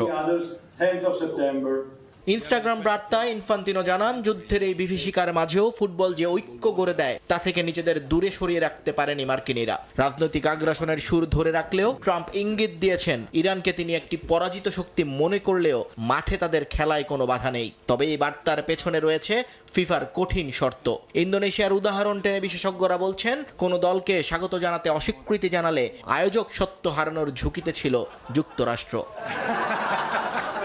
কিন্তু বাস্তবতা কি এত সহজ? গত ফেব্রুয়ারিতে ইরান এবং ইসরায়েলের মার্কিন হামলার পর থেকে পরিস্থিতি ঘোলাটে। হামলায় সর্বোচ্চ নেতা খোমেনির মৃত্যু এবং তেহরানের ড্রোন ক্ষেপণাস্ত্র পাল্টাপাল্টি হামলায় পুরো মধ্যপ্রাচ্য এখন বারুদের স্তূপ। আটালান্টায় ফিফার প্ল্যানিং সামিটে অনুপস্থিত ছিল একমাত্র ইরান। তার উপর ট্রাম্প প্রশাসনের ভ্রমণ নিষেধাজ্ঞার খড়গ তো রয়ে গেছে। ইরানি ফুটবল ফেডারেশনের প্রধান মেহেদি তাজের কণ্ঠেও ফুটে উঠেছে সংশয়। বিশেষ করে নারী ফুটবলারদের দল ত্যাগের পর খোদ ফেডারেশনই বিশ্বকাপে দল পাঠানো নিয়ে দ্বিধাগ্রস্ত। লস অ্যাঞ্জেলেস আর সিয়াটলে ইরানের গ্রুপ পর্বের খেলা হওয়ার কথা থাকলেও ফুটবলারদের নিরাপত্তার ভিসা প্রাপ্তি এখন বড় প্রশ্ন। ফিফার জন্য এটা এক কঠিন পরীক্ষা। ফিফা পিস প্রাইজ পাওয়া ডোনাল্ড ট্রাম্প আর ইরানের ফুটবলীয় স্বপ্ন দুয়ের মাঝে ভারসাম্য রাখতে চাইছে জুরিক। বিশ্বকাপের চিফ অপারেটিং অফিসার হাইমো শিরগি স্পষ্ট জানিয়ে দিয়েছেন, পরিস্থিতি যেদিকেই যাক, যে অবস্থায় তৈরি হোক না কেন, টুর্নামেন্ট পেছানোর কোনো সুযোগ নেই।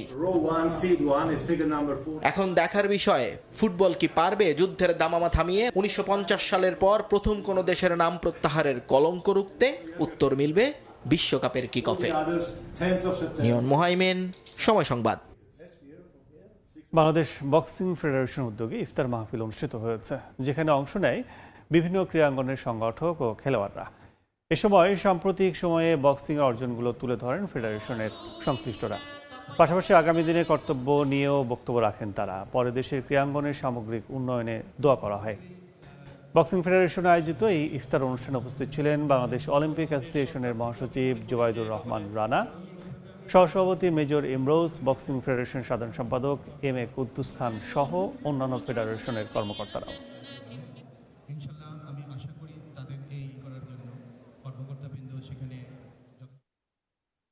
এরপর শীর্ষ সংবাদগুলো জানিয়ে দিচ্ছে আরেকবার।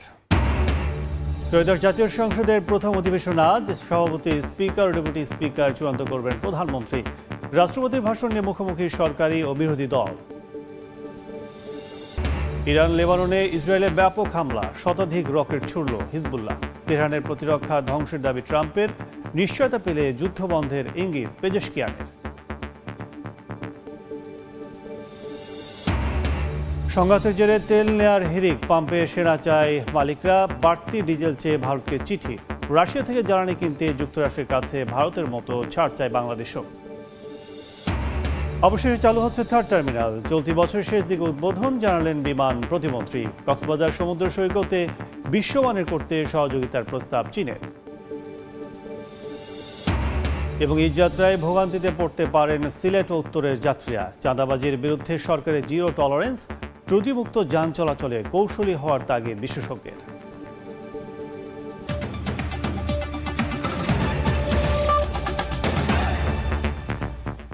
এই ছিল ভোরের সময়।